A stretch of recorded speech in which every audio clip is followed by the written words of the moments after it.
Hi welcome to big learning. RRB NTPC വരാനിരിക്കുന്ന നമ്മുടെ റെയിൽവേയുടെ ഈ ഒരു വളരെ ഇമ്പോർട്ടന്റ് എക്സാം ഒരുപാട് പേര് പ്രിപ്പയർ ചെയ്തുകൊണ്ടിരിക്കുന്ന ഈ ഒരു എക്സാമിന് വേണ്ടിയുള്ള ഒരു ഫ്രീ പ്രീവിയസ് ഇയർ ക്വസ്റ്റ്യൻ ഡിസ്കഷന്റെ സീരീസ് ഓൾറെഡി നമ്മൾ പോയിക്കൊണ്ടിരിക്കുകയാണ്. ഓൾറെഡി ഒരു സെഷൻ നമ്മൾ കംപ്ലീറ്റ് ചെയ്തു. അത് കാണാത്തവർ ഡെഫിനറ്റ്ലി അത് കാണുക ചാനലിൽ ചെന്നിട്ട്. നമ്മൾ ഇത് രണ്ടാമത്തെ പാർട്ടാണ് നമ്മുടെ ഈ ഒരു RRB NTPC previous year question ഡിസ്കഷന്റെ രണ്ടാമത്തെ പാർട്ടാണ് നമ്മുടെ ക്വാണ്ടിറ്റി ആപ്റ്റിറ്റ്യൂഡ്.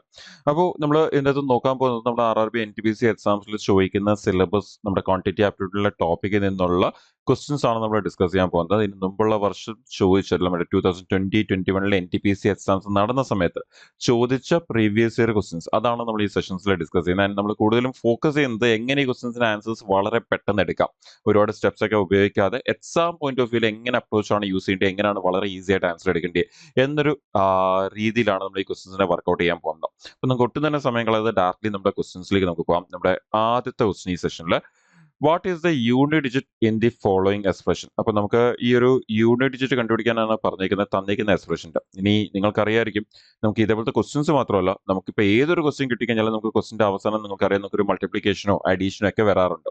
അപ്പൊ ഈ മൾട്ടിപ്ലിക്കേഷനോ അഡീഷനോ ഒക്കെ വരുന്ന സമയത്ത് നമ്മൾ എപ്പോഴും ചെയ്യുന്ന ഒരു കാര്യമാണ്, അല്ലെങ്കിൽ നമ്മൾ എപ്പോഴും ചെയ്യേണ്ട ഒരു കാര്യമാണ് ഓപ്ഷൻസ് ഉപയോഗിച്ച് ആൻസേഴ്സ് മാർക്ക് ചെയ്യുക എന്നുള്ളത്. നമുക്ക് തരുന്ന എക്സാംസിൽ മെജോറിറ്റി ക്വസ്റ്റ്യൻസ് നമ്മൾ ഓപ്ഷൻസ് ഉപയോഗിച്ചാണ് ആൻസർ മാർക്ക് ചെയ്യേണ്ടത്, റാദർ നമ്മളത് ഫുള്ള് കണ്ടുപിടിക്കുന്നതിന് പകരം. അപ്പോൾ ആ സമയത്ത് നമ്മൾ എപ്പോഴും വളരെ ഫ്രീക്വന്റ് ആയിട്ട് യൂസ് ചെയ്യുന്ന ഒരു കൺസെപ്റ്റ് ആണ് യൂണിറ്റ് ഡിജിറ്റിന്റെ കൺസെപ്റ്റ്. നമ്മുടെ ഈ ഒരു ആൻസർ എടുക്കുന്ന സമയത്ത് ആൻസറിന്റെ അവസാനത്തെ ഡിജിറ്റ് യൂണിറ്റ് ഡിജിറ്റ് എന്താണ് വരുന്നത് എന്നുള്ളത് നമ്മൾ നോക്കിയിട്ട് അത് യൂസ് ചെയ്തുകൊണ്ട് ഓപ്ഷൻസിൽ നിന്ന് നമ്മൾ ആൻസേഴ്സ് മാർക്ക് ചെയ്യണം. ഒരിക്കലും നമ്മൾ ഫുൾ ക്വസ്റ്റ്യൻ സോൾവ് ചെയ്ത് അല്ലെങ്കിൽ തന്നെ അവസാനം കിട്ടുന്ന ഫുൾ മൾട്ടിപ്ലിക്കേഷൻ ഓർ ആ ഒരു അഡീഷൻ ആ ഒരു ഫംഗ്ഷൻ മൊത്തം നമ്മൾ സോൾവ് ചെയ്ത് ആൻസർ കണ്ടുപിടിക്കുന്നതിനേക്കാളും എന്തുകൊണ്ടും എളുപ്പമായിരിക്കും, അല്ലെങ്കിൽ ഈസി ആയിരിക്കും അവസാനത്തെ ഡിജിറ്റ് മാത്രം കണ്ടുപിടിച്ച് ആൻസർ മാർക്ക് ചെയ്യുന്നത്. സോ ആ ഒരു അപ്രോച്ച് നിങ്ങളുടെ എല്ലാ ക്വസ്റ്റ്യൻസിലേക്കും, ഇങ്ങനെ ഒരു ക്വസ്റ്റ്യൻ ചോദിക്കുമ്പോൾ മാത്രമല്ല എല്ലാ ക്വസ്റ്റ്യനിലേക്കും കൊണ്ടുവരിക എന്നുള്ളത് നിങ്ങൾ ശ്രദ്ധിക്കുക. അതുവഴി നിങ്ങൾക്ക് ഒരുപാട് ടൈം സേവ് ചെയ്യാൻ പറ്റും, ഒരുപാട് എഴുതുന്നത് കുറയ്ക്കാൻ പറ്റും എക്സാംസിൽ. അപ്പോൾ ഈ ഒരു ക്വസ്റ്റിന്റെ തന്നിരിക്കുന്ന ഫംഗ്ഷന്റെ ഒരു യൂണിറ്റ് ഡിജിറ്റ് എന്താണെന്ന് ചോദിക്കുന്നത് വളരെ സിമ്പിൾ ആയിട്ട്.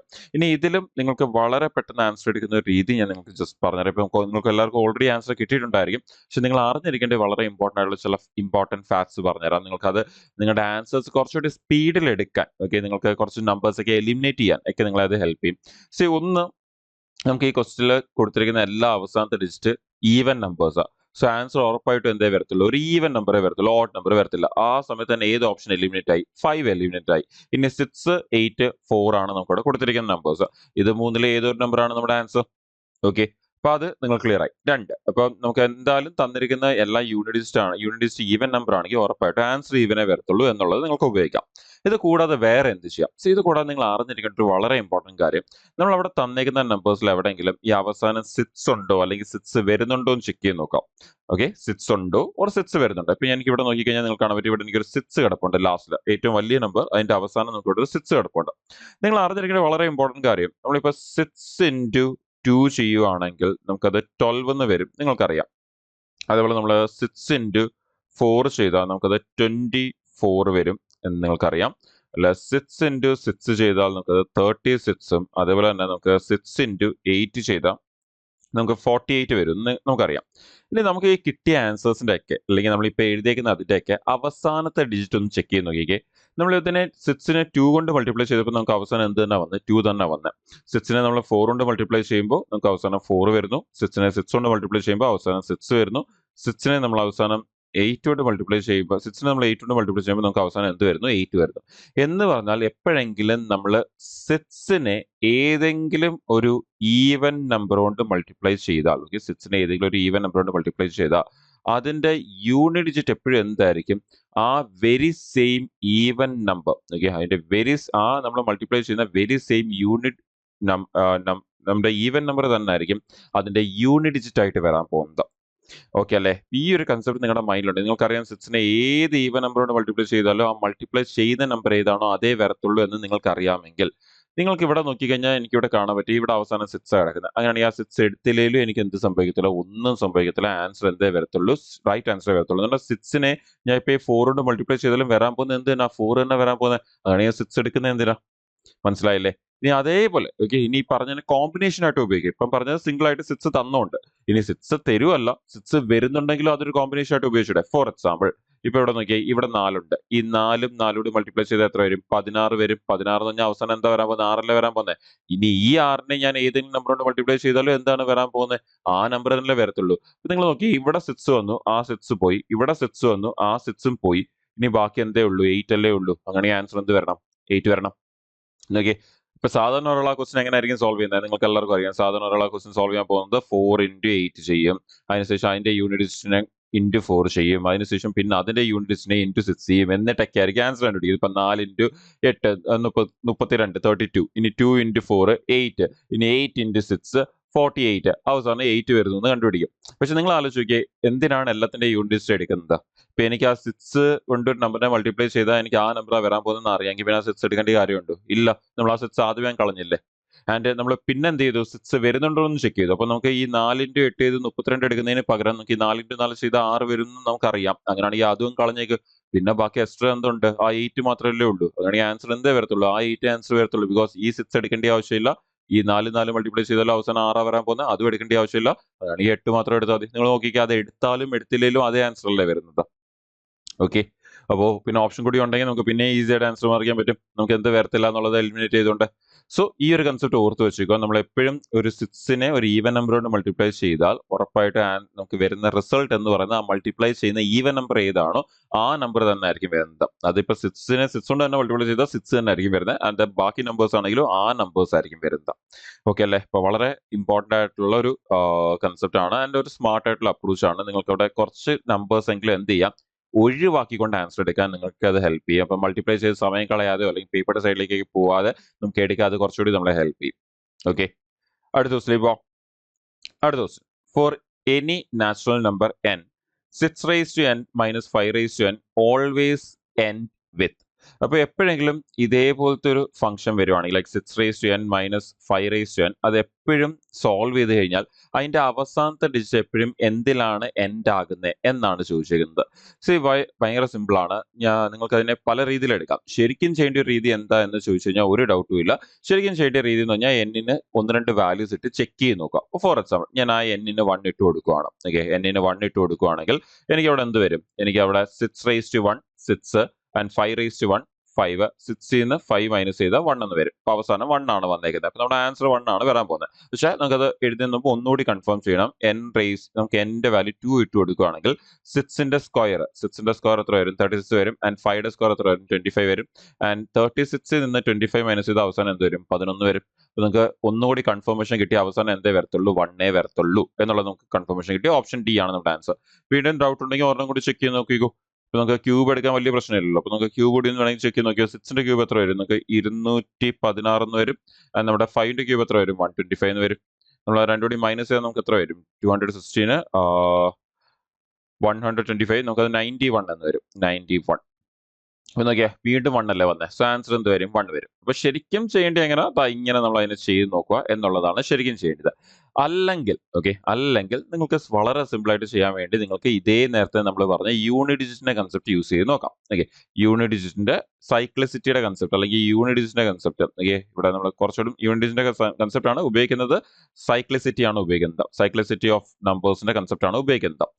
അപ്പോൾ സൈക്ലിസിറ്റിയുടെ കൺസെപ്റ്റ് ഉപയോഗിക്കുകയാണെങ്കിൽ നിങ്ങളൊന്ന് ആലോചിക്കുക, ആറിന്റെ മേളിൽ എന്ത് പവർ എടുത്താലും, നിങ്ങൾ സൈക്ലിസിറ്റി പഠിക്കുമ്പോൾ നമ്മൾ പഠിക്കുന്ന ഒരു കാര്യമാണ്, 6ന്റെ മേളിൽ എന്ത് പവർ എടുത്താലും അവസാനത്തെ ഡിജിറ്റ് എന്തേ വരത്തുള്ളൂ? 6 അല്ലേ വരത്തുള്ളൂ.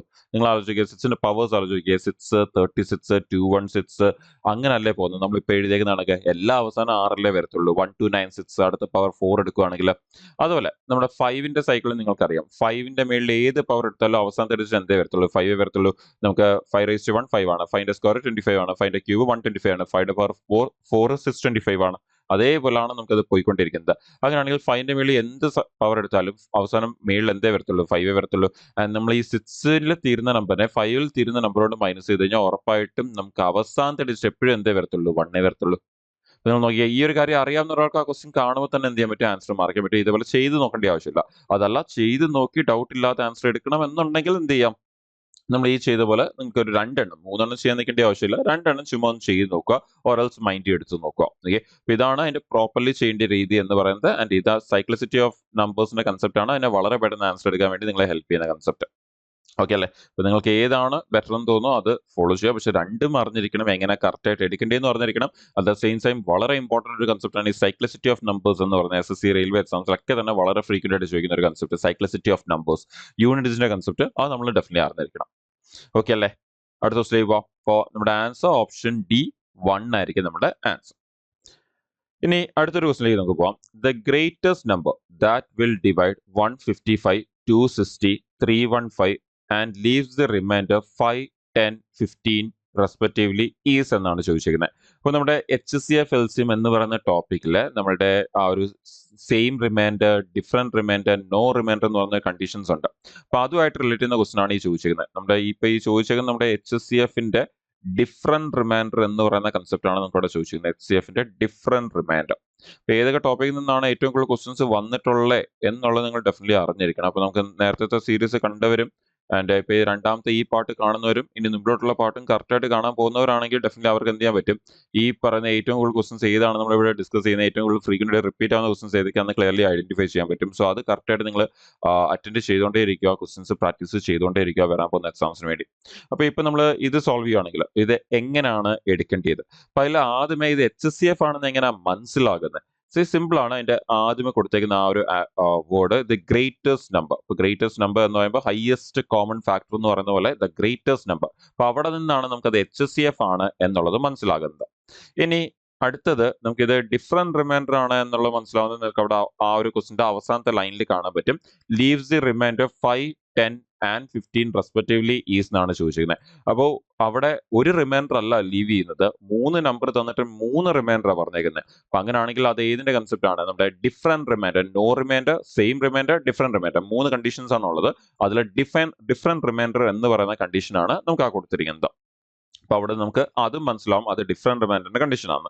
ഇനി എടുക്കേണ്ടത് എങ്ങനെ? എടുക്കേണ്ടത് വളരെ സിമ്പിളാണ്. നിങ്ങൾ ആലോചിച്ച് നോക്കിയേ, ഈ തന്നിരിക്കുന്ന നമ്പേഴ്സ്, ആ നമ്പേഴ്സിനെ ഏതോ ഒരു നമ്പറോട് ഡിവൈഡ് ചെയ്യുമ്പോൾ, നമുക്കറിയത്തില്ല ഏതൊരു ഗ്രേറ്റസ്റ്റ് നമ്പറോട് ഡിവൈഡ് ചെയ്യുമ്പോൾ ഈ റിമൈൻഡേഴ്സ് ആണ് വരുന്നേ എന്ന് പറഞ്ഞിട്ടുണ്ട്. അപ്പൊ നിങ്ങൾ ആലോചിച്ച് നോക്കിയേ, ഈ റിമൈൻഡേഴ്സ് വരുന്നുണ്ടെങ്കിൽ ഈ റിമൈൻഡർ ഓൾറെഡി ആ നമ്പറിൽ ഉണ്ടായിരിക്കണ്ടേ? അതുകൊണ്ടല്ലേ ഏതോ നമ്പറോട് ഡിവൈഡ് ചെയ്യുമ്പോൾ ഈ നമ്പേഴ്സ് റിമൈൻഡർ ആയിട്ട് വരുന്നത്. അപ്പൊ ഇതിനൊരു കണ്ടീഷൻസ് ഒക്കെ ഉണ്ട് ഒരുപാട് ബുക്കിൽ കൊടുത്തേക്കുന്നത്. ആ കണ്ടീഷൻ എല്ലാവരും കാണാപ്പാടം പഠിച്ചു വെക്കുക ചെയ്യുന്നത്. അതുകൊണ്ട് തന്നെ എക്സാമിൽ ചെല്ലുന്ന സമയത്ത് ചിലപ്പോൾ അത് കൺഫ്യൂസ് ആവാറുണ്ട്, കണ്ടീഷൻ മറന്നു പോകാറുണ്ട്. പിന്നെ ക്വസ്റ്റിനെ കുറച്ചുകൂടി ബെറ്റർ ആക്കാൻ ആ ക്വസ്റ്റിൻ്റെ അകത്ത് വേറെ എന്തെങ്കിലും കൂടി തരുവാണെങ്കിൽ പിന്നെ ആ കണ്ടീഷൻസ് അതേപോലെ എടുക്കാനും പറ്റത്തില്ല. അപ്പൊ അങ്ങനെ കാണാപ്പാടം പഠിച്ചു വെക്കാതിരിക്കാൻ നോക്കുക. എന്താണ് കൺസെപ്റ്റ് എന്നുള്ളത് ക്ലിയർലി അറിഞ്ഞിരിക്കുക. നിങ്ങൾക്ക് സിമ്പിൾ ആയിട്ട് ഇപ്പോൾ ഒരു നമ്പറിനെ ഇപ്പൊ ഈ ഒരു നമ്പേഴ്സിനെ ഏതോ നമ്പറോട് ഡിവൈഡ് ചെയ്യുമ്പോൾ റിമൈൻഡർ വരുന്നുണ്ട്. അങ്ങനെ റിമൈൻഡർ വരുന്നുണ്ടെങ്കിൽ ആ നമ്പറിൽ ആ റിമൈൻഡർ ഓൾറെഡി അവിടെ ഉണ്ടായിരിക്കണ്ടേ? അതുകൊണ്ടല്ലേ റിമൈൻഡർ വരുന്നത്, ഇല്ലെങ്കിൽ റിമൈൻഡർ വരുമോ? അങ്ങനെയാണെങ്കിൽ നിങ്ങൾ ഇത് എടുക്കേണ്ട ആ നേരത്തെ പറഞ്ഞ കണ്ടീഷൻ എന്നുള്ളതായാലും ശരി, ഇപ്പൊ നമ്മൾ പറയുന്ന ലോജിക് ആയാലും ശരി, സിമ്പിൾ ആയിട്ട് ഈ നമ്പേഴ്സിൽ ആ റിമൈൻഡർ ഉണ്ടെങ്കിൽ ആദ്യം എന്ത് ചെയ്യുക, റിമൈൻഡറിനെ മൈനസ് ചെയ്ത് മാറ്റുക. അപ്പൊ കണ്ടീഷൻ എന്താ? നമ്മുടെ ഈ പറയുന്ന തന്നിരിക്കുന്ന 155, അതിൽ നിന്ന് ആദ്യത്തെ ആ നമ്പറിന്റെ റിമൈൻഡർ മൈനസ് ചെയ്യുക. അടുത്ത നമ്പർ നമുക്ക് തന്നിരിക്കുന്നത് 260, അതിൽ നിന്ന് അതിന്റെ റിമൈൻഡർ എന്ന് പറയുന്ന സംഭവം അത് മൈനസ് ചെയ്യാം. അതേപോലെ അടുത്ത നമ്പർ നമുക്ക് 315 ആണ്, അതിൽ നിന്ന് അതിന്റെ കറസ്പോണ്ടിങ് റിമൈൻഡർ ആയ 15 മൈനസ് ചെയ്യുക. എന്നിട്ട് കിട്ടുന്ന നമ്പറിനെ എന്ത് ചെയ്യുക? HCF എടുക്കുക. നമ്മളിപ്പോ ഇവിടെ നിന്ന് നമുക്ക് കിട്ടുന്ന നമ്പേഴ്സ് എന്തായിരിക്കും? HCF ഓഫ് 155 മൈനസ് 5 എന്ന് പറയുമ്പോൾ നമുക്ക് എത്ര വരും? 150 എന്ന് വരും. ആൻഡ് 260 നിന്ന് 10 മൈനസ് ചെയ്താൽ നമുക്കത് 250 എന്ന് വരും. അതുപോലെ നമുക്ക് 315 നിന്നും നമ്മൾ 15 മൈനസ് ചെയ്താൽ നമുക്ക് 300 എന്ന് വരും.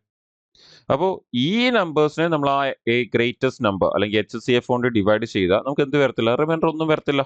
എന്നാൽ നമ്മൾ ഓൾറെഡി ആ ഉണ്ടായിരുന്ന റിമൈൻഡറിനെ എന്ത് ചെയ്തു? മൈനസ് ചെയ്ത് കളഞ്ഞു. അപ്പോൾ ഇപ്പൊ നമുക്ക് കിട്ടിയ ഈ നമ്പേഴ്സ് നമ്മൾ ആ HCF കൊണ്ട് കിട്ടുന്ന HCF കൊണ്ട് ഡിവൈഡ് ചെയ്താൽ റിമൈൻഡർ ഒന്നും വരത്തില്ല. പക്ഷെ അതേ HCF കൊണ്ട് നമ്മൾ ആ ക്വസ്റ്റിനിൽ തന്നേക്കുന്ന നമ്പേഴ്സിനെ ഡിവൈഡ് ചെയ്താൽ എന്ത് സംഭവിക്കും? നമ്മളിപ്പോ മൈനസ് ചെയ്ത് മാറ്റിയ റിമൈൻഡേഴ്സ് അല്ല, അത് റിമൈൻഡർ ആയിട്ട് അവിടെ വരും. ഓക്കെ അല്ലേ? സോ ആ ഒരു ലോജിക്ക് മനസ്സിലാക്കി വെക്കുക. ഇപ്പൊ നമുക്ക് ആ കണ്ടീഷൻ പഠിച്ചു നോക്കുമ്പോൾ പലർക്കും വരുന്ന പ്രശ്നമാണ്, മൈനസ് ചെയ്യണോ, അത് HCF എടുത്തിട്ടാണോ മൈനസ് ചെയ്യേണ്ടേ, അതോ HCF എടുക്കുന്നതിന് മുമ്പാണോ മൈനസ് ചെയ്യേണ്ടേ എന്നൊക്കെ പല കൺഫ്യൂഷൻസ് വരാറുണ്ട്. പക്ഷെ ഈ ഒരു കാര്യത്തിന്റെ ലോജിക് ക്ലിയർലി അറിഞ്ഞിരിക്കുകയാണെങ്കിൽ നിങ്ങൾക്ക് ആ കൺഫ്യൂഷൻ വരത്തില്ല എപ്പോഴാണ് മൈനസ് ചെയ്യേണ്ടത് എന്നുള്ളത്. ഇനി ഇതിന്റെ HCF എടുത്താൽ മതി ആൻസർ കണ്ടുപിടിക്കാൻ. ഇനി ഇതിന്റെ HCF എടുക്കാനും നിങ്ങൾ ഫുള്ള് സോൾവ് ചെയ്യുന്നതിന് പകരം എന്ത് ചെയ്യുക? ഓപ്ഷനിലേക്ക് പോവുക. അപ്പോൾ ഓപ്ഷനിലേക്ക് പോകുമ്പോൾ ഈ നമ്പേഴ്സ് എല്ലാം തന്നെ നമ്മുടെ 10 പോകുന്നുണ്ടോ? എല്ലാം 10 പോകുന്നുണ്ട്. ശരി, ഓക്കെ. ആൻസർ 10 ആണോ? നിർബന്ധമില്ല. ഗ്രേറ്റസ്റ്റ് നമ്പറാ എന്നാൽ ഞാൻ 10നേക്കാളും വലിയൊരു നമ്പറും വരാം. ഓക്കെ. ഇനി അടുത്ത ഈ നമ്പേഴ്സ് എല്ലാം 75 പോകുന്നുണ്ടോ എന്ന് ചെക്ക് ചെയ്ത് നോക്കാം. അപ്പൊ ഈ നമ്പേഴ്സ് എല്ലാം നമുക്ക് 75 പോകുന്നുണ്ടോ എന്ന് ചെക്ക് ചെയ്ത് നോക്കി കഴിഞ്ഞാൽ നമുക്ക് നമ്മുടെ 250 ഏതി പോകത്തില്ല, 75 പോകത്തില്ല. നമുക്കറിയാം 75, അതിനുശേഷം നമുക്ക് 150, അതിനുശേഷം നമുക്ക് 150 പ്ലസ് 75 നമുക്കത് 225 ആണ് വരുന്നത്. അതിനുശേഷം നമുക്ക് വീണ്ടും നമ്മൾ 75 ആഡ് ചെയ്താൽ 300 ആണ് വരുന്നത്. നമുക്ക് അവിടെ 250 വരുന്നില്ല. അങ്ങനെയാണെങ്കിൽ ഏത് വരത്തില്ല? 75 എന്തായാലും അല്ല. ഇനി 25 ആണോ നോക്കി, അവിടെ എല്ലാ നമ്പറും 25 പോകുന്നുണ്ട്. അങ്ങനെയാണെങ്കിൽ നമ്മുടെ 10 ഉണ്ട്. നമ്മൾ നേരത്തെ പറഞ്ഞത് 10 പോകുന്നുണ്ടെന്ന് നമ്മൾ പറഞ്ഞായിരുന്നു. പക്ഷെ 10നേക്കാളും വലിയ നമ്പർ പോകുന്നുണ്ടെങ്കിൽ പിന്നെ 10 ഇമ്പോർട്ടൻസ് ഇല്ല. അപ്പൊ അങ്ങനെയാണെങ്കിൽ 10ഉം എലിമിനേറ്റ് ചെയ്യാം. ഇനി 25ലേക്ക് മാറാം. ഇനി 25 ഈ എല്ലാ നമ്പേഴ്സിലും പോകുന്നുണ്ട്. അങ്ങനെയാണെങ്കിൽ നമുക്ക് ആൻസർ 25 വരാൻ പോസിബിൾ ആണ്. പക്ഷേ ഇനി 25നേക്കാളും വലിയൊരു നമ്പർ പോകുന്നുണ്ടെങ്കിലേ അതായിരിക്കത്തില്ല ആൻസർ വരുന്നത്. അങ്ങനെയാണെങ്കിൽ അടുത്ത നമ്പർ നോക്കിയാൽ 50 അല്ലേ? നമുക്ക് ഇവിടെ നോക്കിയാൽ കാണാൻ പറ്റും അവസാനം ഇവിടെ 50 കിടപ്പുണ്ട്, ഇവിടെ അവസാനം 50 കിടപ്പുണ്ട്. അതിന്റെ 300 എന്ന് പറഞ്ഞാൽ ഉറപ്പായിട്ടും 50 പോകും. അങ്ങനെയാണെങ്കിൽ അഗൈൻ 25 എലിമിനേറ്റ് ആയി. നമുക്ക് ഏതാണ് ലാസ്റ്റ് ഉള്ളത്? 50 ആണ് നമുക്ക് അവിടെ ലാസ്റ്റ് ഉള്ളത്. സോ എക്സാമിൽ അത് ചെയ്യേണ്ടത് എങ്ങനെയാണെന്ന് ചോദിച്ചു കഴിഞ്ഞാൽ നമ്മൾ ഇതേപോലെയല്ല ചെയ്യേണ്ടത്. എക്സാമിൽ ചെയ്യേണ്ടത് എങ്ങനെയാണെന്ന് പറഞ്ഞാൽ നിങ്ങൾ അവിടുത്തെ ഏറ്റവും വലിയ നമ്പർ എടുക്കുക. ഓക്കെ, ഇപ്പൊ ഞാൻ പെട്ടെന്ന് ഓപ്ഷനിൽ വരും, ഞാൻ അവിടെ ഓപ്ഷനിലെ ഏറ്റവും വലിയ നമ്പർ 75 എടുത്തു. എന്നിട്ട് ഞാൻ ചെക്ക് ചെയ്യും 75 പോകുന്നുണ്ടോ എന്ന് ചെക്ക് ചെയ്യും. ഇപ്പൊ നമ്മൾ ആ ഓപ്ഷനെ കറക്റ്റ് ഓർഡറിലാണ് ചെക്ക് ചെയ്ത് വന്നത്, എന്നിട്ട് ക്ലിയർ ആയിട്ട് മനസ്സിലാവാൻ വേണ്ടി. ബട്ട് അതർവൈസ് എക്സാമിൽ എങ്ങനെ ചെയ്യേണ്ടത്? ഞാൻ നേരെ ഓപ്ഷനിൽ വരും, ഓപ്ഷനിൽ വന്നിട്ട് ഏറ്റവും വലിയ നമ്പർ 75 എടുക്കും. 75 പോകുന്നുണ്ടോ? 75 പോകുന്നില്ല. 75 നമ്മുടെ ആ ഒരു 250ൽ പോകുന്നില്ല. അപ്പൊ 75 എലിമിനേറ്റ് ചെയ്തു. എന്നാൽ അത് കഴിഞ്ഞ ഉടനെ അടുത്ത വലിയ നമ്പർ, ഇപ്പൊ അടുത്ത വലിയ നമ്പർ ഏത്? 50. അപ്പൊ 50 പോകുന്നുണ്ടോ എന്ന് ചെക്ക് ചെയ്യും. 50 പോകുന്നുണ്ട്. അങ്ങനെ ആൻസർ എന്തായിരിക്കും? 50 ആയിരിക്കും. 50 പോയില്ലായിരുന്നു നമ്മൾ എന്ത് ചെയ്തേനെ? അടുത്ത 25ലേക്ക് വന്നേനെ. ഈ ഒരു അപ്രോച്ച് ആണ് നമുക്ക് എക്സാംസിൽ ഉപയോഗിക്കേണ്ടത്. അല്ല നമ്മൾ അത് ഫുള്ള് സോൾവ് ചെയ്ത് നമ്മൾ കണ്ടുപിടിക്കേണ്ട ആവശ്യമില്ല. നമുക്ക് വേണമെങ്കിൽ നമുക്ക് കുത്തിയിരുന്ന് എന്ത് ചെയ്യാം, ചെയ്ത് കണ്ടുപിടിക്കാവുന്നതേ ഉള്ളൂ. പക്ഷെ അങ്ങനെ കണ്ടുപിടിക്കാൻ നിൽക്കല്ല. ഒരിക്കലും നമ്മൾ അതിനെ അല്ലാതാണ് ആൻസർ എടുക്കേണ്ടത്. ഇപ്പൊ നമുക്ക് ഇതിന്റെ HCF എന്ന് പറയുന്നത് എന്ത് വരും? 50 എന്ന് വരും. സോ അവർ ചോദിച്ചിരിക്കുന്ന greatest number that can divide this given numbers and should leave the remainders 5, 10, 15 എന്ന് പറയുന്നത് ആ ഒരു നമ്പർ എന്ന് പറയുന്നത് എത്രയാണ്? 50 ആണ് ആ നമ്പർ എന്ന് പറയുന്നത്. നമ്മൾ 50 കൊണ്ട് ഈ തന്നേക്കുന്ന നമ്പേഴ്സിനെ ഡിവൈഡ് ചെയ്ത് കഴിഞ്ഞാൽ നമുക്ക് അവർ പറയുന്ന പോലെ റിമൈൻഡേഴ്സ് എന്ത് ചെയ്യും? വരികയും ചെയ്യും. ഓക്കെ അല്ലേ? ഇപ്പൊ HCF കണ്ടുപിടിക്കാൻ നിങ്ങൾക്ക് എല്ലാവർക്കും അറിയാമായിരിക്കും. ആർക്കെങ്കിലും ഡൗട്ട് ഉണ്ടെങ്കിൽ അവർക്ക് വേണ്ടി നമുക്ക് ആ 150യും 250യും അല്ല 300ഉം തമ്മിലുള്ള HCF ആണ് കണ്ടുപിടിക്കേണ്ടത്. അങ്ങനെയാണെങ്കിൽ നമുക്ക് ഈ മൂന്നിലും ഒരേപോലെ പോകുന്ന നമ്പറാണ് 10. 10 ഇങ്ങ് മാറ്റുക. 10 മാറ്റിക്കഴിഞ്ഞാൽ പിന്നെ നമുക്ക് അവിടെ ബാക്കി വരുന്നത് 15, 25, 30. ഇനി എല്ലാത്തിലും 5 പോകുന്നുണ്ട്. സോ നമ്മളവിടെ 5 എടുക്കുകയാണെങ്കിൽ നമുക്കിവിടെ 3 വരും, ഇവിടെ നമുക്ക് 5 വരും, ആൻഡ് ഇവിടെ നമുക്ക് 6 വരും. ആൻഡ് ഇനി 3ഉം 5ഉം 6ഉം അതിൻ്റെ കോമൺ ആയിട്ട് പോകുന്ന നമ്പേഴ്സ് ഒന്നും തന്നെ ഇല്ല. സോ അവിടെ വെച്ച് നിർത്താൻ നമുക്ക്. സോ നമ്മുടെ HCF എന്ന് പറയുന്നത് ആ 5 × 10 നമുക്ക് 50 എന്ന ആൻസർ വരും. സോ ഇങ്ങനെയാണ് നമ്മൾ ചെയ്ത് കണ്ടുപിടിക്കേണ്ടത്. ഓക്കെ, പക്ഷേ നമ്മൾ നേരത്തെ പറഞ്ഞ പോലെ തന്നെ ഒരിക്കലും ഇങ്ങനെയൊക്കെ സ്കൂളിൽ ചെയ്യുന്നതാണെങ്കിൽ ചെയ്തുകൊണ്ടിരിക്കല്ല. നമുക്ക് അത്രയും ഡിഫിക്കൽട്ട് നമ്പേഴ്സ് വരുമോ, ഓപ്ഷൻസ് മനസ്സിലാവുന്നില്ല, അങ്ങനെയൊക്കെ ഉള്ളപ്പോൾ മാത്രമേ ഈ ഒരു അപ്രോച്ചിലേക്ക് പോകാവൂ. നമ്മുടെ പണ്ടത്തെ സ്കൂളിലെ ഡിവിഷൻ മെത്തേഡ് എന്നൊക്കെ പറയുന്ന ഈ ഒരു മെത്തേഡിലേക്കൊക്കെ നമ്മൾ പോകാം.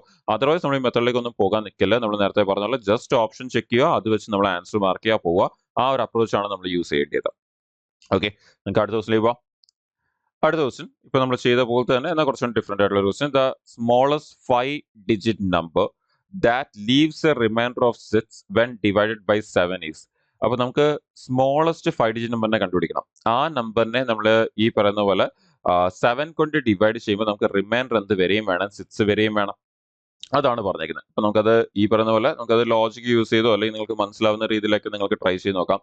അതല്ല ഓപ്ഷൻസ് നിങ്ങൾക്ക് തന്നെ ആ തന്നേക്കുന്ന ഓപ്ഷൻസ് നിങ്ങൾ പെട്ടെന്ന് ഡിവൈഡ് ചെയ്യാൻ റെഡി ആണെങ്കിൽ നിങ്ങൾ പെട്ടെന്ന് ഡിവൈഡ് ചെയ്തുകൊണ്ട് നിങ്ങൾക്ക് വേണമെങ്കിൽ അതിൽ നിന്ന് ആൻസേഴ്സ് കണ്ടുപിടിക്കാം. ഓക്കെ, ശരിക്കും ചെയ്യേണ്ടത് എങ്ങനെയാണെന്ന് ചോദിച്ചു കഴിഞ്ഞാൽ ഒരു ഡൗട്ടും ഇല്ല. ശരിക്കും ചെയ്യേണ്ടത് നമ്മൾ ഡിവൈഡ് ചെയ്ത് ആൻസർ കണ്ടുപിടിക്കുക എന്നുള്ളതാണ് ശരിക്കും ചെയ്യേണ്ടത്. അപ്പൊ നമുക്കത് ചുമ്മാ ഒന്ന് ട്രൈ ചെയ്ത് നോക്കാം. അപ്പൊ നമുക്ക് ഇവിടെ ഇപ്പോൾ തന്നേക്കുന്ന നമ്പേഴ്സ് വെച്ച് നോക്കുകയാണെങ്കിൽ നമുക്ക് പറഞ്ഞേക്കുന്ന സ്മോളസ്റ്റ് 5-digit നമ്പർ. ഇപ്പോൾ സ്മോളസ്റ്റ് 5-digit നമ്പർ ഏതായിരിക്കും? 1, 0, 0, 0, 0. ലാർജസ്റ്റ് ആണെങ്കിൽ എന്ത് വന്നേനെ? 99999 വന്നത്. ഇപ്പൊ സ്മോളസ്റ്റ് പറഞ്ഞേക്കുന്നുണ്ട് അതെന്താണ്? 10,000 ആണ്. എന്നിട്ട് അവർ പറയുന്നത് അനുസരിച്ച് 7 കൊണ്ട് അതിനെ ഡിവൈഡ് ചെയ്യുക. 7 കൊണ്ട് ഡിവൈഡ് ചെയ്യുമ്പോൾ നമുക്ക് ഇതൊന്ന് ഡിവൈഡ് ചെയ്ത് പോവാം. അപ്പൊ അങ്ങനെയാണെങ്കിൽ നമുക്ക് ആദ്യം 1 ടൈം എടുത്തു കഴിഞ്ഞാൽ നമുക്ക് ഇവിടെ 7 വരും. സോ നമുക്ക് ഇവിടുന്ന് റിമൈൻഡർ 3 വരും. ആൻഡ് ദെൻ ആ 0 താഴേക്ക് എടുത്താൽ 30. 30ൽ നമ്മുടെ 7 എത്ര ടൈംസ് പോകും? 4 വട്ടം പോകും. 28 വരും. ആൻഡ് ദെൻ നമുക്ക് അവിടുന്ന് റിമൈൻഡർ എടുത്താൽ നമുക്ക് ഇവിടെ 2 വരും. പിന്നെ ആ 0 ഇനി താഴേക്ക് കൊണ്ടുവരാം. നമുക്ക് 20ൽ 7 എത്ര വട്ടം പോകും? 2 വട്ടം പോകും. നമുക്ക് അത് 14 വരും. ആൻഡ് ദെൻ നമുക്ക് അവിടുന്ന് റിമൈൻഡർ വീണ്ടും 6 വരും. ആൻഡ് ആ 0 താഴേക്ക് എടുക്കാം.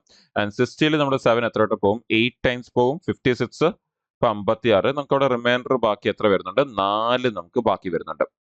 എന്ന് പറഞ്ഞാൽ നമുക്ക് ഇവിടുന്ന് മനസ്സിലാവുന്ന കാര്യം നമ്മുടെ ശരിക്കും 7ൽ പോകുന്ന നമ്പർ എന്ന് പറയുന്ന ഏതാണ്? ആ 10,000ൽ നിന്ന് 10,000 വെച്ച് നമ്മൾ ഡിവൈഡ് ചെയ്യുമ്പോൾ നമുക്ക് 4 റിമൈൻഡർ വരുന്നുണ്ട്. അത് കഴിഞ്ഞാൽ 4 എക്സ്ട്രാ ഉണ്ട്.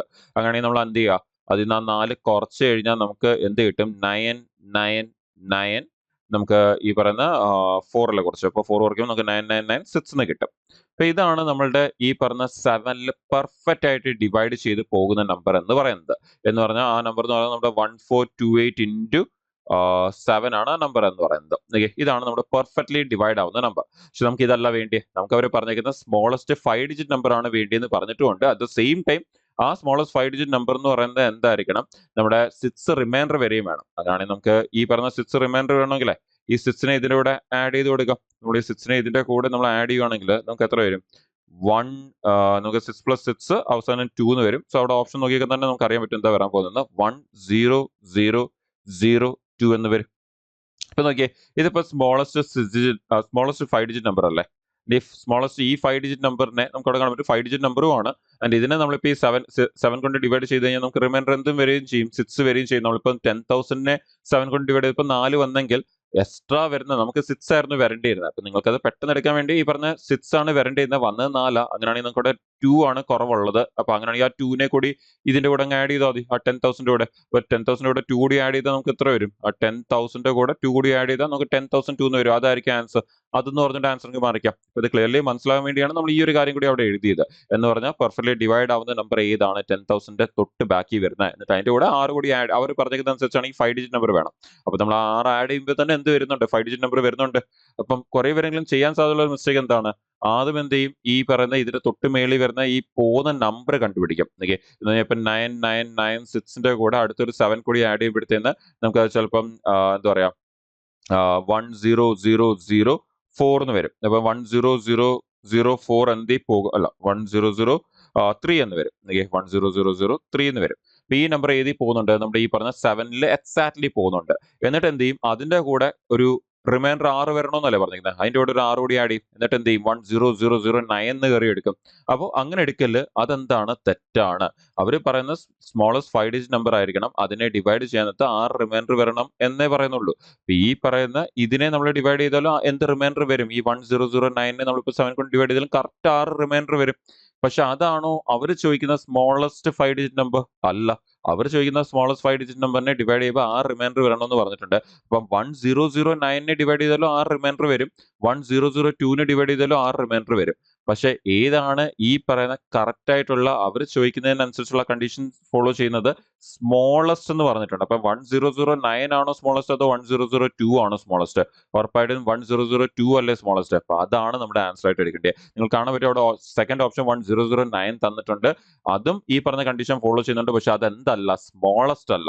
അത് സെക്കൻഡ് സ്മോളസ്റ്റ്, അത് സെക്കൻഡ് നമുക്ക് ഈ പറഞ്ഞ പോലെ ഇത് കഴിഞ്ഞാൽ നമ്മുടെ ഈ 10,002 കഴിഞ്ഞാൽ അടുത്ത് വരുന്ന നമ്പർ അതാണ് എന്ന് നമുക്ക് വേണമെങ്കിൽ പറയാം. ഓക്കെ അല്ലേ? അപ്പോൾ ഇങ്ങനെയുള്ള കാര്യങ്ങൾ ശ്രദ്ധിക്കുക. എവിടേക്കാണ് ഈ യൂഷ്വലി ആൾക്കാർ അറിയാതെ ചെയ്യുന്ന മിസ്റ്റേക്സ് എന്നുള്ളതും ശ്രദ്ധിക്കുക. ഇപ്പൊ ഇവിടെ ഈ പറയുന്ന മിസ്റ്റേക്ക് എന്ന് പറഞ്ഞാൽ ഇതാണ്. ഓക്കെ, നമ്മൾ ഈ രീതിയിൽ എടുക്കുന്ന 1009 കയറി എടുക്കുന്ന ഒരു വളരെ വലിയ മിസ്റ്റേക്ക് ആണ്. അപ്പോൾ നമുക്കത് പെട്ടെന്ന് മനസ്സിലാവത്തില്ല എന്താ മിസ്റ്റേക്ക്. എനിക്കത് കറക്റ്റ് ആണല്ലോ, 1003 ആണ്, 10003 ആണ് എന്റെ സ്മോളസ്റ്റ് 5 ഡിജിറ്റ് നമ്പർ. 7 പോകുന്നത് റിമൈൻഡർ 6 വരണമെന്ന് പറഞ്ഞിട്ടുണ്ട്, 6 ആഡ് ചെയ്തിട്ടുണ്ടല്ലോ, അപ്പൊ അതല്ലേ ആൻസർ എന്ന് നമുക്ക് തോന്നും. അങ്ങനല്ല, അവർ പറയുന്ന സ്മോളസ്റ്റ് 5 ഡിജിറ്റ് നമ്പർ ആണ് പറയുന്നത്. അപ്പൊ സ്മോളസ്റ്റ് 5 ഡിജിറ്റ് നമ്പർ എന്ന് പറയുമ്പോൾ ഈ 1002 എന്ത് ചെയ്യുന്നുണ്ട്? ആ പറഞ്ഞ കണ്ടീഷൻ ഫോളോ ചെയ്യുന്നുണ്ട്. അപ്പൊ ഈ രണ്ടിലെ ഏതാണ് ഏറ്റവും ചെറുത്? 1002 ആണ് ഏറ്റവും ചെറുത്. സോ അതാണ് നമ്മുടെ ആൻസർ എന്ന് പറയുന്നത്. ഓക്കെ അല്ലേ? അപ്പൊ എങ്ങനെ കറക്റ്റ് ആയിട്ട് ചെയ്യേണ്ടതെന്നുള്ളതും നിങ്ങൾക്ക് ആ ഒരു കാര്യം എന്തായാലും നമുക്ക് ഡിവൈഡ് ചെയ്തേ പറ്റത്തുള്ളൂ. അപ്പൊ ഡിവൈഡ് ചെയ്ത് എടുക്കുമ്പോൾ നമ്മളത് ശ്രദ്ധിച്ചെടുക്കണം എന്നുള്ളത് നിങ്ങൾ എപ്പോഴും ശ്രദ്ധിക്കാം. ഇനി അടുത്ത ക്വസ്റ്റിലേക്ക് പോകാം. അടുത്ത നമ്മുടെ ഒരു സിംപ്ലിഫിക്കേഷന്റെ ക്വസ്റ്റൻ ആണ്. അതിന്റെ അത്യാവശ്യം കുറച്ച് ലെന്തി ആയിട്ടുള്ള ക്വസ്റ്റൻ ആണ്.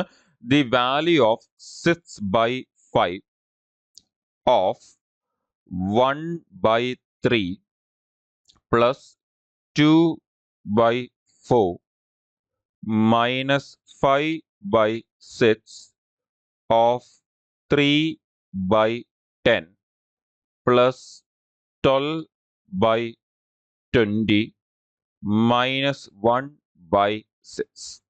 അപ്പൊ നമുക്ക് ഇങ്ങനെയാണ് തന്നിരിക്കുന്നത്. അപ്പൊ നമുക്ക് ഇതിനെ സോൾവ് ചെയ്ത് ആൻസർ എന്ത് വരും എന്ന് കണ്ടുപിടിക്കണം. അപ്പൊ നമുക്ക് കണ്ടുപിടിക്കാം. ഇതുപോലത്തെ ക്വസ്റ്റൻസ് ഒക്കെ വരുമ്പോൾ എസ്പെഷ്യലി ഈ ഫ്രാക്ഷൻസ് ഒക്കെ വരുന്ന സമയത്ത് വളരെയധികം ശ്രദ്ധിച്ച് ചെയ്യണം. തെറ്റാനുള്ള ചാൻസസ് വളരെ കൂടുതലായിരിക്കും അവിടെ. അതുപോലെ സ്റ്റെപ്സും വളരെ കൂടുതൽ വരാൻ സാധ്യതയുണ്ട്. അതുകൊണ്ട് തന്നെ നിങ്ങൾക്ക് ഫ്രാക്ഷൻസ് ഒക്കെ ഹാൻഡിൽ ചെയ്യുമ്പോൾ അത്രയും കോൺഫിഡൻസ് ഇല്ല, അല്ലെങ്കിൽ നിങ്ങൾക്ക് ബുദ്ധിമുട്ടുണ്ടെങ്കിൽ ഒന്നെങ്കിൽ അത് ശരിയാക്കുക, അല്ലെങ്കിൽ എക്സാമിന് പോകുന്ന സമയത്ത് നിങ്ങൾ എന്ത് ചെയ്യണം, ഇതുപോലത്തെ ക്വസ്റ്റൻസ് വന്നു കഴിഞ്ഞാൽ ആ സമയത്ത് അത് മാർക്ക് ഫോർ റിവ്യൂ ഇട്ടിട്ട് അവസാനം വന്ന് സോൾവ് ചെയ്യണം. 2 റീസൺ ആണ്. ഒന്ന്, ചെയ്താൽ തെറ്റാനുള്ള സാധ്യത കൂടുതലുണ്ട് എന്ന് നിങ്ങൾക്ക് തോന്നുന്നുണ്ടെങ്കിൽ. 2, നിങ്ങൾ കൂടുതൽ സമയമെടുക്കും, ഞാൻ ഒരുപാട് സ്റ്റെപ്പ് എഴുതേണ്ടി വരും എന്ന് തോന്നുന്നുണ്ടെങ്കിൽ നിങ്ങൾ ഒരിക്കലും അത് ഇൻ ബിറ്റ്വീൻ എക്സാമിന്റെ ഇടയ്ക്ക് ചെയ്യില്ല. മാർക്ക് ഫോർ റിവ്യൂ ഇടുക, ലാസ്റ്റിൽ സമയം ഉണ്ടെങ്കിൽ മാത്രം അത് ചെയ്യുക. അല്ലെങ്കിൽ ചിലപ്പോൾ നമുക്ക് ഈ ക്വസ്റ്റ്യൻ ചെയ്യുമ്പം നമുക്ക് വേറെ 2-3 ക്വസ്റ്റ്യൻ ചെയ്യാനുള്ള സമയം പോയെന്ന് വരാം. കിട്ടുന്ന ആൻസർ തെറ്റുകൂടിയാണെങ്കിൽ നമുക്ക് അത് കംപ്ലീറ്റ്ലി വെർത്തായിരിക്കും, ഒട്ടും വെർത്തായിരിക്കത്തില്ല. സോ അതുകൊണ്ട് തന്നെ അത് ഇമ്പോർട്ടന്റ് ആണ്. നിങ്ങൾ ആ ക്വസ്റ്റ്യൻ ചെയ്യണോ വേണ്ടായോ ഇൻ ബിറ്റ്വീൻ എക്സാം അത് ചൂസ് ചെയ്യുന്നത്. ആൻഡ് ടുവേർഡ്സ് എൻഡ് സമയമാണെങ്കിൽ നിങ്ങൾക്ക് ഡെഫിനറ്റ്ലി ചെയ്യാം. ഓക്കെ, ഇപ്പൊ നമുക്കിത് കറക്റ്റായിട്ട് തന്നെ ചെയ്തു പോകാം. ഇപ്പൊ എങ്ങനെയാണ് ഹാൻഡിൽ ചെയ്യേണ്ടത് എന്ന് നമുക്ക് ഒന്ന് നല്ലപോലെ മനസ്സിലാക്കാം. ആദ്യമേ നമുക്ക് എന്ത് ചെയ്യണം, ഈ ബ്രാക്കറ്റ് സോൾവ് ചെയ്യണം. ഓക്കെ, അപ്പൊ ഈ ബ്രാക്കറ്റ് സോൾവ് ചെയ്യാൻ വേണ്ടി നമുക്ക് ആ 2/4 എന്നുള്ളതിനെ നമുക്ക് വേണമെങ്കിൽ എന്ത് ചെയ്യാം, കട്ട് ചെയ്ത് 1/2 എന്നൊക്കെ നമുക്ക് ആക്കുന്നെങ്കിൽ 1/2 എന്നൊക്കെ ആക്കിയിട്ട് നമുക്ക് അത് സോൾവ് ചെയ്ത് പോകാം. ഓക്കെ, നമ്മുടെ ഇഷ്ടമാണ് എങ്ങനെ എടുക്കണം എന്നുള്ളത്. നമുക്ക് ഇതിപ്പം കട്ട് ചെയ്യുമ്പോൾ നമുക്കിത് 1/2 എന്ന് വരും. അപ്പൊ 1/2 എന്ന് വന്നു കഴിഞ്ഞാൽ നമുക്ക് ഈ 1/3 പ്ലസ് 1/2 എന്ന് പറയുമ്പോൾ നമുക്ക് ഇത് 2 പ്ലസ് 1 നമുക്ക് 3 എന്ന് വരും. ആൻഡ് 3 നമുക്ക് ആ ഒരു 2 into 3 നമുക്ക് നമുക്കിവിടെ മേളിൽ 2 into 1. ഓക്കെ, നമുക്കത് പ്രോപ്പർലി ചെയ്തു പോകണമെങ്കിൽ അവിടെ 2 വരും, ഇവിടെ 1 വരും, നമുക്കത് 3 വരും. 2 + 3 നമുക്ക് 5 എന്ന് വരും മുകളിൽ. നമുക്കത് പ്രോപ്പർലി തന്നെ ചെയ്തു പോകാം. അപ്പോൾ 1 into 2 2 പ്ലസ് നമുക്ക് 3 into 1 നമുക്കത് 3 ബൈ 2 into 3 നമുക്ക് അവിടെ താഴെ 6 എന്ന് വരും. 5/6 എന്നായിരിക്കും നമുക്ക് അവിടെ നിന്ന് വരുന്നത്. അപ്പോൾ അത് നമ്മുടെ ബ്രാക്കറ്റിൽ അതിന് തൊട്ട് മുമ്പ് ഓഫ് ഉണ്ട്. അപ്പോൾ ഓഫ് ഉണ്ടെങ്കിൽ നമ്മൾ അത് ആദ്യം സോൾവ് ചെയ്യണം നിങ്ങൾക്കറിയാം. അപ്പോൾ നമുക്ക് ബ്രാക്കറ്റ് ഒന്ന് ഓപ്പൺ ചെയ്ത് കഴിഞ്ഞാൽ പിന്നെ ഉടനെ സോൾവ് ചെയ്യേണ്ട അതാ. സോ അതുകൊണ്ട് നമ്മൾ അതിനെ ഒന്ന് സെപ്പറേറ്റ് ബ്രാക്കറ്റിലാക്കി വെക്കാം നമുക്ക്. ശരി, ഇനി അതവിടെ ഇരിക്കട്ടെ. ബാക്കി മൈനസ് അടുത്ത് 5/6 ഓഫ്. ഇനി ഈ ബ്രാക്കറ്റ് ഹാൻഡിൽ ചെയ്യാം. ഈ ബ്രാക്കറ്റ് ഹാൻഡിൽ ചെയ്യുന്ന സമയത്ത് നമുക്ക് ചെയ്യാൻ പറ്റുന്ന ഒരു കാര്യം എന്ന് പറഞ്ഞാൽ ഇവിടെ താഴെ 10 അല്ലേ, അപ്പൊ നിങ്ങൾക്ക് എടുക്കാൻ എളുപ്പത്തിന് വേണ്ടി ഇവിടെയും താഴെ 10 ആക്കുക. ഇവിടെയും താഴെ 10 ആക്കാൻ വേണ്ടി ഇതിനെ അങ്ങ് നമ്മൾ 2 കൊണ്ട് കട്ട് ചെയ്യുകയാണെങ്കിൽ നമുക്ക് ഇവിടെ 6 എന്നും വരും. നിങ്ങൾക്ക് ഇവിടെ ഈ 2 കട്ട് ചെയ്ത് നമുക്ക് താഴെ 10 എന്നും വരും. ഇപ്പൊ നോക്കിയാൽ താഴെ 2 10 ആയില്ലേ. അപ്പൊ നമുക്ക് ചെയ്യാൻ എന്തായിരിക്കും, കുറച്ചുകൂടി എളുപ്പമായിരിക്കും. ഇനി നമുക്ക് ന്യൂമറേറ്റർ ചുമ്മാ ആഡ് ചെയ്ത് അതേപോലെ നമുക്ക് ഇനിയും ആ 6 ഉം 10 ഉം കട്ട് ചെയ്യാൻ പറ്റും. പക്ഷേ 6 ഉം 10 ഉം കട്ട് ചെയ്താൽ ഇനി അത് താഴെ 5 ആയി പോകും. അപ്പോൾ 5 ആകുമ്പോൾ നമുക്ക് പിന്നെയും ഈ പറഞ്ഞ ഇവിടെ 10 ആയതുകൊണ്ട് സോൾവ് ചെയ്യുന്നത് പിന്നെ ഒരു ചെറിയ ലാഗ് വരാൻ സാധ്യതയുണ്ട്. സോ അതിന് പകരം നിങ്ങൾ എപ്പോഴും ഇതേപോലത്തെ ഫ്രാക്ഷൻസ് സോൾവ് ചെയ്യുമ്പോൾ നിങ്ങളുടെ മൈൻഡ് എപ്പോഴും നിങ്ങൾ ഇങ്ങനെ ട്രൈ ചെയ്യുക, ദാറ്റ് അവിടെ താഴത്തെ ഡിനോമിനേറ്റർ സെയിം ആക്കി കഴിഞ്ഞാൽ പെട്ടെന്ന് ആൻസർ എടുക്കാൻ പറ്റുന്നുള്ളത് മൈൻഡിൽ വെക്കുക. അങ്ങനെയാണെങ്കിൽ നമ്മളിപ്പോൾ ഇവിടുന്ന് 3 + 6 ചെയ്ത് നമുക്ക് എത്ര വരും, 9 എന്ന് വരും. ആൻഡ് ഇവിടെ താഴെ ഓൾറെഡി ഡിനോമിനേറ്റർ എന്താണ്, 10 ആണ്. സോ അത് അതേപോലെ തന്നെ എടുക്കുക. അപ്പൊ അതും നമുക്ക് സോൾവ് ആയി. അതിന്റെ മുമ്പിൽ ഓഫ് ഉണ്ട്. സോ അത് ആദ്യം സോൾവ് ചെയ്യണം. എന്നിട്ട് ലാസ്റ്റിൽ എന്തുണ്ട്, ഒരു 1/6 ഉണ്ട്. ഇനി നമുക്ക് ഇത് സോൾവ് ചെയ്യണം. അപ്പൊ നമുക്ക് ഇനി ഇത് സോൾവ് ചെയ്യാം. അപ്പോൾ നമുക്ക് ഇവിടെ നിങ്ങൾക്ക് 3 + 2 5 ആണെന്ന് അറിയാം. അപ്പൊ ഈ 5ഉം ഈ താഴത്തെ 5 എന്ത് ചെയ്യാം, ക്യാൻസൽ ചെയ്യാം. അതുപോലെ നിങ്ങൾക്ക് ഇവിടെ നിന്ന് ഇത് സോൾവ് ചെയ്യുമ്പോൾ നിങ്ങൾക്ക് കാണാൻ പറ്റും ഈ 6ഉം ക്യാൻസൽ ആയി പോകും. അപ്പൊ ആ ഒരു ബ്രാക്കറ്റ് മൊത്തം സോൾവ് ആയി കഴിയുമ്പോൾ നമുക്ക് അവിടെ ബാക്കി എന്തേ ഉള്ളൂ, 1 മാത്രമേ ബാക്കിയുള്ളൂ. ഇനി മൈനസ്. ഇനി അടുത്തത് നമുക്ക് ഇതേപോലെ ഒന്ന് ചെയ്യുവാണെങ്കിൽ നമുക്ക് ഇവിടെ 6 ക്യാൻസൽ ചെയ്താൽ 2 എന്നും 9 ക്യാൻസൽ ചെയ്താൽ 3 എന്ന് വരും. 3 വെച്ച് ക്യാൻസൽ ചെയ്താൽ അല്ല ഇവിടുത്തെ 5ഉം ഇവിടുത്തെ 10 കൂടി ഞാൻ ക്യാൻസൽ ചെയ്യുകയാണെങ്കിൽ നമുക്ക് താഴെ 2 എന്ന് വരും. അങ്ങനെയാണെങ്കിൽ നമുക്ക് ഇവിടെ മേളിൽ 3 ഉണ്ട്, താഴെ 2 into 2 നമുക്കൊരു 4 ഉണ്ട്. അങ്ങനെയാണെങ്കിൽ നമുക്ക് ഇനി ബാക്കി എന്തേ ഉള്ളൂ, ഒരു 3/4 ബാക്കിയുള്ളൂ. സോ 3/4. ആൻഡ് ലാസ്റ്റിൽ എന്തുണ്ട്, ഒരു -1/6 കൂടിയുണ്ട്. നോക്കിയേ, വളരെ പെട്ടെന്ന് ചെറുതായില്ലേ. അപ്പൊ ആദ്യം നമുക്ക് തന്നേക്കുന്ന ക്വസ്റ്റ്യൻ നമ്മൾ എഴുതിയേക്കുന്നത്. അപ്പൊ നമുക്ക് അടുത്ത ഒരു സ്റ്റെപ്പിൽ തന്നെ നമ്മളത് വളരെ ചെറുതാക്കി അടുത്ത സ്റ്റെപ്പിലേക്ക് കൊണ്ടുപോകുന്നത്. നിങ്ങൾക്കറിയാം അവിടെ സ്റ്റെപ്സ് പിന്നെയും കുറയ്ക്കാൻ പറ്റും. ഇനി ഇതങ്ങ് സോൾവ് ചെയ്താൽ ആദ്യം നമുക്ക് ആൻസർ കിട്ടാൻ വേണ്ടി. സോ ഇതങ്ങ് സോൾവ് ചെയ്യാം. അപ്പൊ ഇത് സോൾവ് ചെയ്യാൻ വേണ്ടി നമുക്ക് ഇനി പെട്ടെന്ന് നമുക്ക് ഈ ഒരു സാധാരണ എൽസിയം എടുത്ത് ചെയ്യുന്ന രീതിയിൽ തന്നെ ചെയ്തു. അപ്പൊ നമുക്ക് 4ഉം 6ന്റെ എൽസിയം എന്തെന്ന് എടുക്കാം, 12 എന്ന് എടുക്കാം. അങ്ങനെയാണെങ്കിൽ ഇവിടെ 1 ഉള്ളതുകൊണ്ട് 1 into 12 12 എന്ന് എടുക്കാം നമുക്ക്. അടുത്ത ഇവിടെ നമുക്ക് ഈ 4ഉം 12 കൂടി ക്യാൻസൽ ചെയ്യുമ്പോൾ 3 എന്ന് വരും. 3 into 3 നമുക്ക് ഇവിടെ 9 എന്ന് വരും. ഇടയ്ക്ക് മൈനസ് ഉണ്ട്, സോ -9 എന്ന് വരും. അതിന്റെ അടുത്തത് ഇവിടെ താഴെ 6ഉം 12, സോ ഇവിടെ നമുക്ക് 2 എന്ന് വരും. നമുക്ക് ഇവിടെ 2 എന്ന് വരും. സോ ഇനി വളരെ ഇമ്പോർട്ടന്റ് ആയിട്ട് പറയാനുള്ള കാര്യം, ഒരുപാട് പേരും ഇങ്ങനത്തെ ഒരു സംഭവം വന്നു കഴിഞ്ഞാൽ സോൾവ് ചെയ്യുന്ന സമയത്ത് അവർ ചെയ്യുന്ന ഒരു കാര്യം, ആദ്യമേ ഈ രണ്ടെണ്ണം സോൾവ് ചെയ്യും. എന്നിട്ട് പിന്നെ ആ കിട്ടുന്ന ആൻസറിനെ 1 വെച്ച് സോൾവ് ചെയ്യും. അത് കുഴപ്പമൊന്നുമില്ല, ഓക്കെ ആണ്. പക്ഷെ പ്രശ്നം, പലരും അത് ചെയ്യുന്ന സമയത്ത് ഈ മൈനസ് പലരും എടുക്കാൻ വിട്ടുപോകാറുണ്ട്. ഓക്കെ, ഈ മൈനസ് പലരും എടുക്കാൻ വിട്ടുപോകാറുണ്ട്. എന്ത് ചെയ്യും, ഇത് രണ്ടും കൂടി മാത്രം അങ്ങ് സോൾവ് ചെയ്യും. എന്നിട്ട് കിട്ടുന്ന ആൻസറിന് മുമ്പ് ആ മൈനസ് ഇട്ട് കൊടുക്കും. ഒരിക്കലും അങ്ങനെ ചെയ്യില്ല, കംപ്ലീറ്റ്ലി തെറ്റാണ്. ഓക്കെ, അപ്പോൾ ഒരുപാട് പേർക്ക് പറ്റുന്ന ഒരു അബദ്ധമാണ് അത്, ആ ഒരു കാൽക്കുലേഷൻ എറർ. അപ്പോൾ അത് ശ്രദ്ധിക്കണം, അങ്ങനത്തെ ഒരു എറർ വരാതിരിക്കാൻ. ഓക്കെ, നിങ്ങൾക്ക് അത് ആ എറർ എലിമിനേറ്റ് ചെയ്യാനുള്ള ഏറ്റവും നല്ല വഴി എന്താണെന്ന് ചോദിച്ചു കഴിഞ്ഞാൽ, നിങ്ങൾ എന്ത് ചെയ്യുക, ഈ 3 എണ്ണമൊക്കെ വരുമ്പോൾ 3 എണ്ണം കൂടി ഒരുമിച്ച് എടുക്കുക. നമ്മൾ അതിനെ 2 എണ്ണം ചെയ്തിട്ട് പിന്നെ അടുത്ത 2 എണ്ണം ചെയ്യാം എന്നൊരു അപ്രോച്ച് ഒന്ന് മാറ്റി കഴിഞ്ഞാൽ നിങ്ങൾക്ക് അവിടെ സ്റ്റെപ്സ് കുറയും ചെയ്യും, തെറ്റാനുള്ള സാധ്യത കുറയും ചെയ്യും. ഓക്കെ, സ്റ്റെപ്സും കുറയും, തെറ്റുള്ള പോസിബിലിറ്റീസും കുറയും. ഓക്കെ, സോ അതുകൊണ്ട് തന്നെ എപ്പോഴെങ്കിലും ഇതേപോലത്തെ 3 എണ്ണം വന്നു കഴിഞ്ഞാൽ 3 എണ്ണം കൂടി നിങ്ങൾ എപ്പോഴും ഒരുമിച്ച് എടുക്കാൻ ട്രൈ ചെയ്യുക. അത് വളരെ ഈസി ആയിരിക്കും, നിങ്ങൾക്ക് ആൻസർ വളരെ പെട്ടെന്ന് എടുക്കാൻ വേണ്ടി അത് നിങ്ങളെ ഹെൽപ്പ് ചെയ്യും. അങ്ങനെയാണെങ്കിൽ നമുക്ക് ഇനി ഇത് അങ്ങ് സോൾവ് ചെയ്തേക്കാം. സോ ഇത് സോൾവ് ചെയ്യുമ്പോൾ നമുക്ക് ഇവിടെ -9 -2 -11 എന്ന് വരും. ആൻഡ് 12 നിന്ന് നമ്മൾ ആ ഒരു 11 റെഡ്യൂസ് ചെയ്ത് കഴിഞ്ഞാൽ നമുക്ക് അവിടെ നിന്ന് പിന്നെ ബാക്കി വരുന്ന എന്താണ് 1 വരും. സോ നമ്മുടെ ഫൈനൽ ആൻസർ എന്ത് വരും? 1/12 എന്ന് നമുക്ക് ഫൈനൽ ആൻസർ വരും. സോ ഓപ്ഷനിലേക്ക് വരുമ്പോൾ ഓപ്ഷൻ ഡി 1/12 ആണ് നമ്മുടെ ആൻസർ. നമുക്ക് അത്യാവശ്യം ഈസി ആയിട്ട് തന്നെ ആൻസർ വരുന്നുണ്ട്, വലിയ ബുദ്ധിമുട്ടൊന്നുമില്ല. അത് കാണാൻ പറ്റും, അവിടെ ഒരു സ്റ്റെപ്പ് ഉണ്ട്, പിന്നെ അടുത്ത സ്റ്റെപ്സ് 2 ചെറിയ സ്റ്റെപ്സേ ഉള്ളൂ. ആ സ്റ്റെപ്സ് തന്നെ ആൻസർ വരുന്നുണ്ട്. അത് നിങ്ങൾ മാത്സോടെ ഇടുന്നതും സ്റ്റെപ്സ് കുറയ്ക്കാനും നിങ്ങൾ ശ്രമിക്കണം. അത് ഇമ്പോർട്ടന്റ് ആണ്. ഇനി നമുക്ക് അടുത്ത ദിവസത്തിലേക്ക് പോവാം. അടുത്ത ക്വസ്റ്റ്യൻ വീണ്ടും ഒരു സിംപ്ലിഫിക്കേഷൻ ക്വസ്റ്റ്യൻ ആണ്. പക്ഷേ ആ സിംപ്ലിഫിക്കേഷൻ ക്വസ്റ്റ്യൻ കാണുമ്പോൾ നിങ്ങൾക്ക് മനസ്സിലാവുന്നുണ്ടായിരിക്കും. അവിടെ നമുക്കൊരു മിക്സഡ് ഫ്രാക്ഷൻ കൊടുത്തിട്ടുണ്ട്, 2 ഡെസിമൽ കൊടുത്തിട്ടുണ്ട്, അങ്ങനെയാണ് തന്നേക്കുന്നത്. അപ്പോൾ നമുക്കിപ്പം ഇവിടെ നമുക്ക് തന്നേക്കുന്ന ഒന്ന് എടുത്ത് എഴുതുവാണെങ്കിൽ 5 2/3 തന്നിട്ടുണ്ട് നമുക്ക്, ആൻഡ് ദെൻ പ്ലസ് 0.73 തന്നിട്ടുണ്ട് നമുക്ക്, ആൻഡ് മൈനസ് 3.123 തന്നിട്ടുണ്ട്. ഇനി നമുക്ക് സാധാരണ നമ്മൾ യൂഷ്വലി ചെയ്യുന്ന അപ്രോച്ച് നിങ്ങൾക്ക് അറിയാം, ഡെസിമലിനെ മാറ്റി അങ്ങ് ഫ്രാക്ഷൻ ആക്കിയിട്ട് സോൾവ് ചെയ്യാൻ നോക്കും. പക്ഷേ ഇവിടെ അത് ചെയ്യുന്നത് നല്ല ഐഡിയ ആയിരിക്കത്തില്ല. എന്തുകൊണ്ട്? 2 കാരണമുണ്ട്. ഒന്ന് നിങ്ങൾക്ക് കാണാൻ പറ്റും, ഇവിടെ 2 നമ്പേഴ്സ് തന്നേക്കുന്നത് ഡെസിമലിലാണ് തന്നേക്കുന്നത്. അപ്പോൾ നമ്മൾ ഇനി ഇത് രണ്ടും നമ്മൾ ഈ പറഞ്ഞ ഫ്രാക്ഷനിലേക്ക് ആക്കിയിട്ട് സോൾവ് ചെയ്യാന്ന് പറഞ്ഞാൽ സമയം വേസ്റ്റ് ആവും. അത് കൂടാതെ പിന്നെ അവർ തന്നേക്കുന്ന ഫ്രാക്ഷൻ എങ്ങനെയാണ്, ഒരു പ്രോപ്പർ ഫ്രാക്ഷൻ ഒന്നും അല്ല നമുക്ക് അവിടെ തന്നേക്കുന്നത്, ഒരു കംപ്ലീറ്റ്ലി ഇംപ്രോപ്പർ ആയിട്ടുള്ള ഒരു മിക്സഡ് ഫ്രാക്ഷനാണ് തന്നേക്കുന്നത്. സോ അതിനെ ഇനി നമ്മൾ സോൾവ് ചെയ്ത് പോകുമ്പോൾ ഈ ഡെസിമലും ഈ പറഞ്ഞ പോലെ ഇത് വെച്ച് സോൾവ് ചെയ്ത് പോകുമ്പോൾ നമുക്ക് ഏറ്റവും നല്ല അപ്രോച്ച് എന്താന്ന് പറഞ്ഞാൽ ഈ തന്നേക്കുന്ന ഈ മിക്സഡ് ഫ്രാക്ഷൻ ഇല്ലേ, ഈ ഇംപ്രോപ്പർ ഫ്രാക്ഷൻ, ആ ഇംപ്രോപ്പർ ഫ്രാക്ഷനെ കൂടി ഡെസിമൽ ആക്കിയിട്ട് അപ്രോക്സിമേറ്റ് ആയിട്ട് സോൾവ് ചെയ്യുക എന്നുള്ളതാണ് ഏറ്റവും നല്ല അപ്രോച്ച് എന്ന് പറയുന്നത്. അപ്പൊ നമുക്ക് അപ്രോക്സിമേറ്റ് ആക്കാം. അപ്പൊ 5 2/3 എങ്ങനെ എടുക്കാം? 5.2/3 2/3 എന്ന് പറഞ്ഞാൽ എന്താ? 0.66. അപ്പൊ അങ്ങനെയാണെങ്കിൽ 0.66 എന്ന് എടുക്കാം. വേണമെങ്കിൽ നിങ്ങൾക്ക് ഇവിടെ 3 ഡെസിമൽ ഉണ്ടായതുകൊണ്ട് നിങ്ങൾക്ക് വേണമെങ്കിൽ ഇവിടെ 3 6 എടുക്കുകയും ചെയ്യാം. ഓക്കെ, നമ്മുടെ ഇഷ്ടമാണ്. കുറച്ചുകൂടി എക്സാക്ട് ആൻസർ ഒക്കെ കൊണ്ടുവരണം എന്ന് നിർബന്ധം ഉണ്ടെങ്കിൽ നിങ്ങൾക്ക് അങ്ങനെയും ചെയ്യാം. ഇനി മൈനസ് 0. പ്ലസ് 0.73 ഉണ്ട്, ആൻഡ് ദെൻ മൈനസ് നമുക്കവിടെ ഒരു 3.123 ഉണ്ട്. ഇനി ഇതൊന്ന് പ്ലസ് മൈനസ് ചെയ്ത് അതേ ആൻസർ കിട്ടാൻ വേണ്ടി. അപ്പൊ ഇനി ഇതും വളരെ പെട്ടെന്ന് ആൻസർ എടുക്കാൻ നിങ്ങൾക്ക് ചെയ്യാൻ പറ്റുന്ന ചില കാര്യങ്ങൾ നമുക്ക് ഇവിടെ നോക്കാം. ഒന്ന് നിങ്ങൾക്കിവിടെ കാണാൻ പറ്റും 5 - 3 ഉണ്ട് നമുക്കവിടെ. അപ്പൊ 5 - 3 എന്ന് പറയുമ്പോൾ നമുക്ക് അതിനെ ലൈക്ക് സ്പ്ലിറ്റ് ചെയ്ത് അപ്രോച്ച് ചെയ്യാം. സ്പ്ലിറ്റ് ചെയ്ത് അപ്രോച്ച് ചെയ്യുമ്പോൾ ഈ 5ഉം 3 കൂടി മൈനസ് ചെയ്ത് നമുക്ക് എത്രയെന്ന് വരും? 2 എന്ന് വരും. അപ്പൊ നമ്മുടെ ആൻസർ ഈ പറയുന്ന 2 ആൻഡ് അതിന്റെ തൊട്ട് മേളിലുള്ള എന്തെങ്കിലും ഒരു ആൻസർ ആയിരിക്കും നമുക്ക് വരാൻ പോകുന്നത്. പക്ഷെ ഒരുപാട് വലുതും അല്ല, ബിക്കോസ് ഇനിയുള്ള നമ്പേഴ്സ് എല്ലാം കൂടി ആഡ് ചെയ്ത് കഴിഞ്ഞാൽ നമുക്കൊരു 1 അടുപ്പിച്ചൊക്കെ വരത്തുള്ളൂ എന്നുള്ളത് നിങ്ങൾക്ക് ഇവിടെ കാണാൻ പറ്റും. നമുക്ക് ഇവിടെ ഒരു 73 ഉണ്ട്, ഇവിടെ ഒരു 66 ഉണ്ട്, ആൻഡ് ഇവിടെ നിന്ന് ഒരു -12 ഉണ്ട്. നമ്മൾ ഈ പറഞ്ഞ ഇത് രണ്ടും കൂടി ആഡ് ചെയ്താൽ നമുക്ക് അത് 1ന്റെ മേളിൽ പോകും. പിന്നെ അതിൽ നിന്ന് ഒരു 12 കുറയ്ക്കുകയാണെങ്കിൽ 1 അടുപ്പിച്ച് വരും. എന്നാലും ആൻസർ എവിടെ വരത്തുള്ളൂ? ഒരു 3യുടെ റേഞ്ചിലെ ആൻസർ വരത്തുള്ളൂ.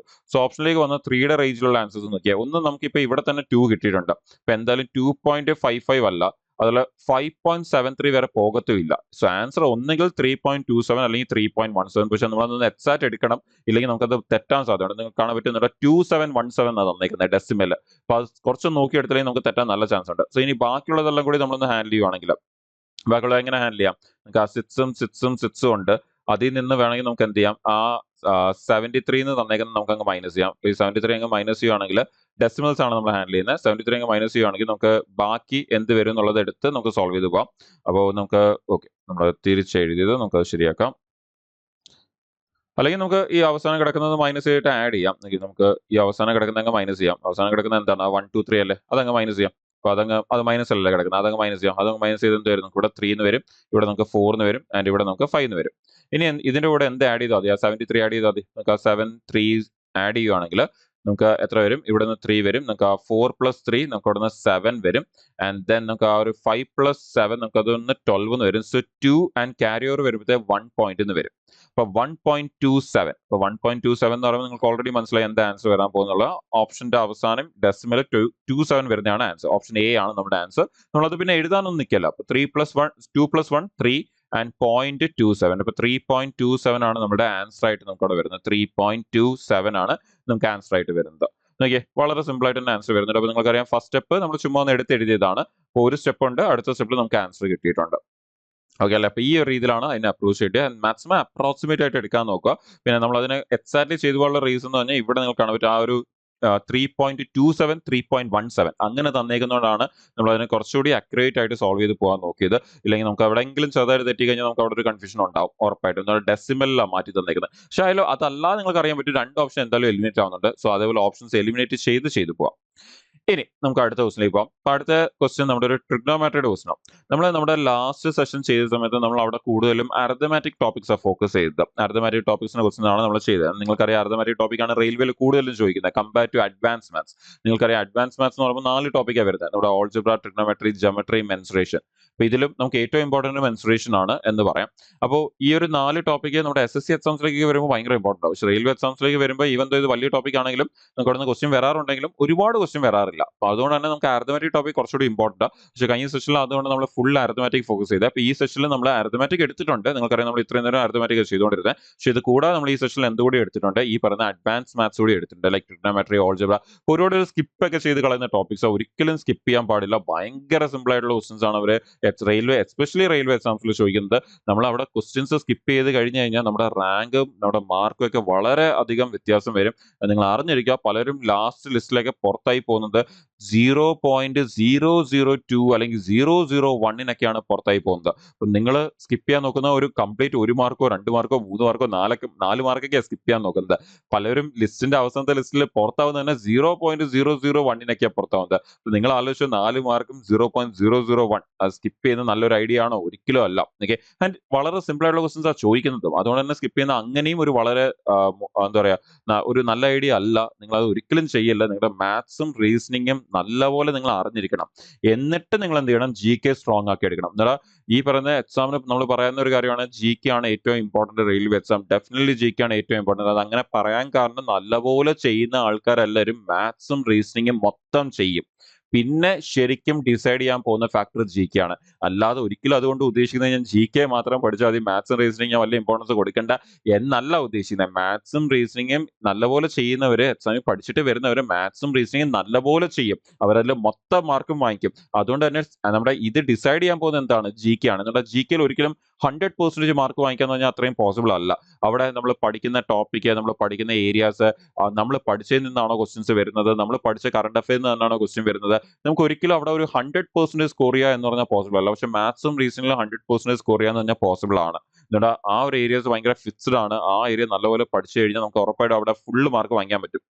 അപ്പോൾ ഈ GK ഇമ്പോർട്ടന്റ് ആണ് എന്ന് പറയുന്നവർ അവർ ആദ്യം എന്ത് ചെയ്യും, ഈ മാത്സും റീസണിങ്ങും 100% അവർ ശരിയാക്കി എടുത്തതിന് ശേഷമാണ് അവർ GK ഫോക്കസ് ചെയ്യുന്നത്. അല്ല ഒരിക്കലും വിചാരിക്കില്ല ഞാൻ GK പഠിച്ചിട്ട് പോയാൽ ഞാൻ ക്ലിയർ ചെയ്യും, മാത്സും റീസണിങ് വലിയ ഇമ്പോർട്ടൻസ് കൊടുക്കണ്ട എന്ന് ഒരിക്കലും വിചാരിക്കില്ല. അത് 100% ശരിയാക്കിയിട്ടാണ് GK ശരിയാക്കേണ്ടത്. എന്നാലേ നമുക്കത് ചെയ്യാൻ പറ്റത്തുള്ളൂ, ഈ പറയുന്ന ലിസ്റ്റിലേക്ക് എത്താൻ പറ്റത്തുള്ളൂ. ഓക്കെ, സോ അതുകൊണ്ട് തന്നെ അത് ചെയ്യുക. അതിന്റെ അതിലും ഞാൻ പറഞ്ഞത് എന്താന്ന് പറഞ്ഞാൽ അഡ്വാൻസ് മാത്സിന്റെ ഏരിയ, ഈ ഓൾജിബ്ര, ട്രിഗ്നോമെട്രി ഒരുപാട് സ്കിപ്പ് ചെയ്ത് കളയുന്ന ടോപ്പിക്സ് ആണ്. പറ്റത്തില്ല, പാടാണ് എന്ന് വിചാരിച്ചുകൊണ്ട് ഒട്ടും പാടല്ല. സീരിയസ്ലി അറിഞ്ഞിരിക്കുക, 2020-21 വരെയൊക്കെ അത്യാവശ്യം നല്ല ക്വസ്റ്റൻസ് ഒക്കെയാണ് ചോദിച്ചിട്ടുള്ളത്. പക്ഷെ അതിനുശേഷം ഇങ്ങോട്ട് SSC ആണെങ്കിൽ പോലും അതിനുശേഷം ഇങ്ങോട്ട് ആ ക്വസ്റ്റൻസ് വളരെ സിമ്പിൾ ആയിട്ടാണ് ചോദിച്ചുകൊണ്ടിരിക്കുന്നത്. എന്ന് പറഞ്ഞാൽ മെജോറിറ്റി ക്വസ്റ്റൻസും ചുമ്മാ നോക്കി ആൻസർ എടുക്കാൻ പറ്റുന്ന ക്വസ്റ്റൻസ് ആണ് ചോദിച്ചുകൊണ്ടിരിക്കുന്നത്. ഇവിടെ ഇപ്പൊ അതേപോലത്തെ ഒരു ക്വസ്റ്റൻ ചോദിക്കുന്നത്, ചുമ്മാ നോക്കി ആൻസർ എടുക്കാൻ പറ്റുന്ന ക്വസ്റ്റൻ. പക്ഷെ പലർക്കും ഈ ഒരു ഓൾജിബ്ര ട്രിഗ്നോമെട്രി അറിയാത്ത കാരണം കാണുമ്പോൾ എന്ത് ചെയ്യും, അത് ഭയങ്കര ഡിഫിക്കൽട്ട് ക്വസ്റ്റൻ ആണ്, ഭയങ്കര പാടുള്ള ക്വസ്റ്റൻ ആയിട്ട് എല്ലാവർക്കും ഫീൽ ചെയ്യാറുള്ളൂ. ഓക്കെ, ഇപ്പൊ നമുക്കിപ്പോ പ്രോപ്പർലി തന്നെ പറഞ്ഞു ആ ഒട്ടും ഡൗട്ട് വരാതിരിക്കാൻ വേണ്ടി. ഇപ്പൊ നമുക്കിവിടെ ഇപ്പൊ ചോദിച്ചേക്കുന്നത് ഈ sin θ = 3/4 and cos θ = 5/4, then 1/tan θ by 1 minus cot θ എന്നാണ് ചോദിച്ചിരിക്കുന്നത്. 1 plus tan θ by 1 minus cot θ എന്നാണ് ചോദിച്ചേക്കുന്നത്. അപ്പൊ അങ്ങനെയാണെങ്കിൽ നമുക്ക് tan θ cot θ വാല്യൂ എടുത്ത് ഇങ്ങോട്ട് ഇട്ട് കൊടുത്താൽ മതി. tan θ cot θ കിട്ടണമെങ്കിൽ നമ്മൾ എന്ത് ചെയ്താൽ മതി, നമുക്കറിയാം tan θ എന്ന് പറഞ്ഞാൽ sin θ by cos θ ആണെന്ന് നമുക്കറിയാം. എന്നിട്ട് അവർ sin θയും cos θയുടെ വാല്യൂ നമുക്ക് അവിടെ ഓൾറെഡി തന്നിട്ടുണ്ട്. sin θയുടെ വാല്യൂ എന്താ തന്നേക്കുന്നത്, 3/4 എന്നാണ് തന്നേക്കുന്നത്. നമ്മുടെ cos θയുടെ വാല്യൂ എന്താ തന്നേക്കുന്നത്, 5/4 എന്നാണ് തന്നേക്കുന്നത്. അപ്പൊ 4ഉം 4ഉം ക്യാൻസൽ ആയി പോകും. അവിടെ നിന്ന് നമുക്ക് ഈ sin by cos എന്നുള്ളത് എത്ര വരും, 3/5 എന്ന് വരും. ആൻഡ് നമുക്കറിയാം tan θയുടെ ഇൻവേഴ്സ് ആണ് cot θ എന്ന് പറയുന്നത്. അങ്ങനെയാണെങ്കിൽ cot θ എന്ന് പറയുന്നത് tan θയുടെ ഇൻവേഴ്സ് ആണ്. നിങ്ങൾക്ക് നല്ലപോലെ മനസ്സിലാവാനാണ് ഞാൻ സ്റ്റെപ്സ് മൊത്തം എഴുതുന്നത്. അപ്പോൾ tan θ എന്ന് പറയുന്നത്, cot θ എന്ന് പറയുന്നത് നമ്മുടെ tan θയുടെ ഇൻവേഴ്സ് ആണ്. 1/tan θ എന്ന് പറഞ്ഞാൽ 3/5നെ എന്ത് ചെയ്താൽ മതി, 5/3 എടുത്താൽ മതി. അപ്പൊ ഈ ഒരു കാര്യങ്ങൾ അവിടുന്ന് ഒരാൾക്ക് നോക്കിയെടുക്കാൻ പറ്റും. ഇപ്പൊ നമ്മൾ എഴുതിയ കാര്യങ്ങൾ അങ്ങനെയാണെങ്കിൽ അതെടുത്ത് ഇങ്ങോട്ട് അങ്ങ് സബ്സ്റ്റിറ്റ്യൂട്ട് ചെയ്താൽ മതി. ഇപ്പൊ 1 + 3/5 by 1 minus 5/3. ഓക്കെ, അപ്പൊ ശരിക്കും ഒരാൾ നല്ലപോലെ ചെയ്യാൻ അറിയാവുന്ന പേപ്പറിലേക്ക് എന്തേ എഴുതിയിട്ടുള്ളൂ, ഈ ഒരു ട്രിഗ്നോമെട്രി ഒന്നും എഴുതാൻ നിൽക്കത്തില്ല. ഈ ഒരു സിംപ്ലിഫിക്കേഷന്റെ സ്റ്റെപ്പ് ഇല്ലേ, നമ്മൾ ഇപ്പൊ എഴുതിയ ഈ ഒരു സ്റ്റെപ്പ്, ഇതേ ആൾ പേപ്പറിലേക്ക് എഴുതത്തുള്ളൂ. ഒരിക്കലും ഈ ബാക്കിയുള്ള സാധനങ്ങൾ ഒന്നും പേപ്പറിലേക്ക് എഴുതത്തില്ല. ഓക്കെ, ഇനി ഇതങ്ങ് സോൾവ് ചെയ്യാം. സാധാരണ ഒരു ഫ്രാക്ഷൻ സോൾവ് ചെയ്യുന്ന കണക്ക് നമുക്ക് 5 × 1 5 + 3 നമുക്ക് 8/5 എന്ന് വരും. ആൻഡ് താഴെ നമുക്ക് വരുമ്പോഴത്തേന് 3 × 1 3 3 - 5 നമുക്ക് -2/3 എന്ന് വരും. പിന്നെ ഇതൊന്ന് സോൾവ് ചെയ്താൽ മതി ആൻസർ കിട്ടാൻ വേണ്ടി. അപ്പൊ ഇതൊന്ന് സോൾവ് ചെയ്യുമ്പോഴത്തേക്ക് നമുക്കത് 8/5 ഇൻറ്റു നമുക്ക് ഇതിനെ താഴത്തെ ഫ്രാക്ഷൻ മുകളിൽ പോകുമ്പോൾ ഇൻവേഴ്സ് ആവും. ഇൻവേഴ്സ് ആകുമ്പോൾ നമുക്കത് എന്ത് വരും, നമുക്കത് -3/2 എന്ന് വരും നമുക്ക്.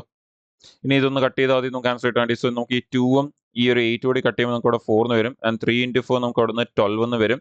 മൈനസ് കൂടി ഉണ്ടായതുകൊണ്ട് -12 ബൈ താഴെ ഡിനോട്ടിൽ എന്തുകൊണ്ട് 5 ഉണ്ട്. സോ നമുക്ക് -12/5 എന്ന് വരും. ഓപ്ഷനിലേക്ക് വരുമ്പോൾ ഓപ്ഷൻ ഡി -12/5 ആണ് നമ്മുടെ ആൻസർ. നോക്കിയാൽ ഈസി ആയിട്ട് തന്നെ നമുക്ക് ആൻസർ വരുന്നുണ്ട്. അപ്പോൾ നമ്മൾ നേരത്തെ പറഞ്ഞില്ല ഇവിടെയും 2 സ്റ്റെപ്പേ ഉള്ളൂ. നമ്മുടെ ആ സിംപ്ലിഫിക്കേഷൻ സ്റ്റെപ്പ് മാത്രം നമ്മൾ ചെയ്താൽ മതി ആക്ച്വലി. ഈ ബാക്കിയുള്ളതൊക്കെ ഒരാൾക്ക് അവിടെ നിന്ന് നോക്കിയെടുക്കാൻ പറ്റും. ഇനി അതേപോലെ അടുത്ത നോക്കിയാൽ വളരെ സിമ്പിൾ അല്ലേ ട്രിഗ്നോമെട്രി. ഓക്കെ, വളരെ സിമ്പിൾ ക്വസ്റ്റൻസ് ആണ് ചോദിക്കുന്നത്. നമ്മളൊന്ന് ചെറുതായിട്ടെങ്കിലും പ്രിപ്പയർ ചെയ്തിട്ടുണ്ടെങ്കിൽ പോലും നമുക്ക് വളരെ ഈസി ആയിട്ട് ഹാൻഡിൽ ചെയ്യാൻ പറ്റുന്ന ഒരു ടോപ്പിക്കാണ് ഈ ട്രിഗ്നോമെട്രി ഓൾജിബ്ര ഒക്കെ. നമുക്ക് ചോദിക്കുന്ന ക്വസ്റ്റൻസ് അത്ര എളുപ്പമായിട്ടാണ് ചോദിക്കുന്നത്. ഇനി അടുത്തൊരു ക്വസ്റ്റൻ ഉണ്ട്. കാണാൻ ഭയങ്കര വലിയൊരു ക്വസ്റ്റൻ ആണ്, പക്ഷെ ചുമ്മാ നോക്കി ആൻസർ എടുക്കാൻ പറ്റും അവിടുന്ന്. അത്രയും സിമ്പിൾ ക്വസ്റ്റൻ ആണ്. നമുക്ക് ആ ക്വസ്റ്റിന്റെ കൺസെപ്റ്റ് എന്താണെന്ന് ചോദിച്ചാൽ ക്വാഡ്രന്റ് സിസ്റ്റം. നമ്മുടെ ട്രിഗ്നോമെട്രിയിൽ ഏറ്റവും ഇമ്പോർട്ടന്റ് കൺസെപ്റ്റ് ആണ് ക്വാഡ്രന്റ് സിസ്റ്റം എന്ന് പറയുന്ന കൺസെപ്റ്റ്. നമ്മുടെ എക്സാംസിൽ ഇപ്പൊ SSC എക്സാം ആണെങ്കിൽ ട്രിഗ്നോമെട്രിയിലെ ഒരു 80% ഓഫ് ദ ക്വസ്റ്റൻസും വരുന്ന ക്വാഡ്രന്റ് സിസ്റ്റത്തിൽ നിന്നാണ് വരുന്നത്. അതുപോലെ റെയിൽവേ എക്സാംസിലും നല്ലൊരു പെർസെന്റേജ് ഓഫ് ക്വസ്റ്റൻസ് അവർ ചോദിച്ചിരുന്നത് ഇതേ ക്വാഡ്രന്റ് സിസ്റ്റത്തിൽ നിന്നാണ് ചോദിക്കുന്നത്. പണ്ട് സ്കൂളിലാണെങ്കിൽ ഇത് തന്നെയായിരുന്നു ഏറ്റവും ഇമ്പോർട്ടന്റ് ഏരിയ എന്ന് പറയുന്നത്. അപ്പൊ ഇവിടെ നമുക്ക് ആ ക്വസ്റ്റിനെ വളരെ സിമ്പിൾ ആയിട്ട് ചുമ്മാ നോക്കി എടുക്കാൻ പറ്റും. അപ്പൊ ഞാൻ ആദ്യം ആ തന്നിരിക്കുന്ന ഫ്രാക്ഷൻ ഒന്ന് ഫംഗ്ഷൻ എടുത്ത് താഴേക്ക് ഒന്ന് എഴുതാം. അപ്പൊ 1/sin square 65 plus cos square 65 plus sin 15 by നമ്മുടെ ചെറുതായിട്ട് ഫോർമുലയും വരുന്നുണ്ട്, ചെറുതായിട്ട് നമുക്ക് ഈ ക്വാഡ്രന്റ് സിസ്റ്റവും വരുന്നുണ്ട്. പക്ഷെ ചുമ്മാ ഞാൻ നേരത്തെ പറഞ്ഞ നമുക്ക് ചുമ്മാ നോക്കിയെടുക്കാൻ പറ്റുന്ന ഒരു സംഭവമാണത്. ആൻഡ് ലാസ്റ്റ് തന്നേക്കുന്ന cos 65 by sin 25 വളരെ സിമ്പിൾ ആക്കിയാണ് തന്നേക്കുന്നത്. ആൻഡ് ഈക്വൽ ടു ഇതെല്ലാം കൂടി ഈക്വൽ ടു √3 tan θ എന്ന് വന്നിട്ടുണ്ട്. നമുക്ക് ആ തീറ്റ കണ്ടുപിടിക്കാനാണ് പറഞ്ഞേക്കുന്നത്. ഇനി നമുക്ക് അറിയാവുന്ന ഏരിയാസിലേക്ക് കൺസെപ്റ്റിലേക്ക് നമുക്ക് പോകാം. അപ്പൊ ആ കൺസെപ്റ്റ് ഒന്ന് ക്ലിയർലി പറഞ്ഞു പോകാം, എല്ലാവർക്കും ക്ലിയർ ആവാൻ വേണ്ടി. ഒന്ന് നമ്മൾ പഠിക്കുന്ന ഒരു ഇമ്പോർട്ടന്റ് ഫോർമുല ആണ് sin square θ plus cos square θ equal to 1 എന്നുള്ള ഫോർമുല. അപ്പോൾ അത് എല്ലാവർക്കും അറിയുന്ന ഫോർമുല. നിങ്ങൾക്ക് ഇവിടെ കാണാൻ പറ്റും sin square 65 plus cos square 65 രണ്ടും സെയിം അല്ലേ. അപ്പൊ അങ്ങനെയാണെങ്കിൽ ഈ ഒരു പോർഷൻ മൊത്തം എന്തായി പോകും? 1 ആയി പോകും. sin square θ plus cos square θ 1. അപ്പം അത് അറിയാവുന്ന ഒരാൾക്ക് അത് അവിടെ നിന്ന് കാണുമ്പോൾ തന്നെ എന്ത് മനസ്സിലാവും? ഓക്കെ, ഇത് 1 ആ വരാൻ പോകുന്നത് എന്നുള്ളത് മനസ്സിലാവും. ശരി, പ്ലസ് ഇനി അടുത്ത് നോക്കിയേ sin 15 by cos 75. നമ്മുടെ വളരെ ഇമ്പോർട്ടന്റ് ഒരു കൺസെപ്റ്റ് ആണ് നമ്മുടെ ഈ പറഞ്ഞ ക്വാഡ്രന്റ് സിസ്റ്റത്തിന്റെ കൺസെപ്റ്റ്.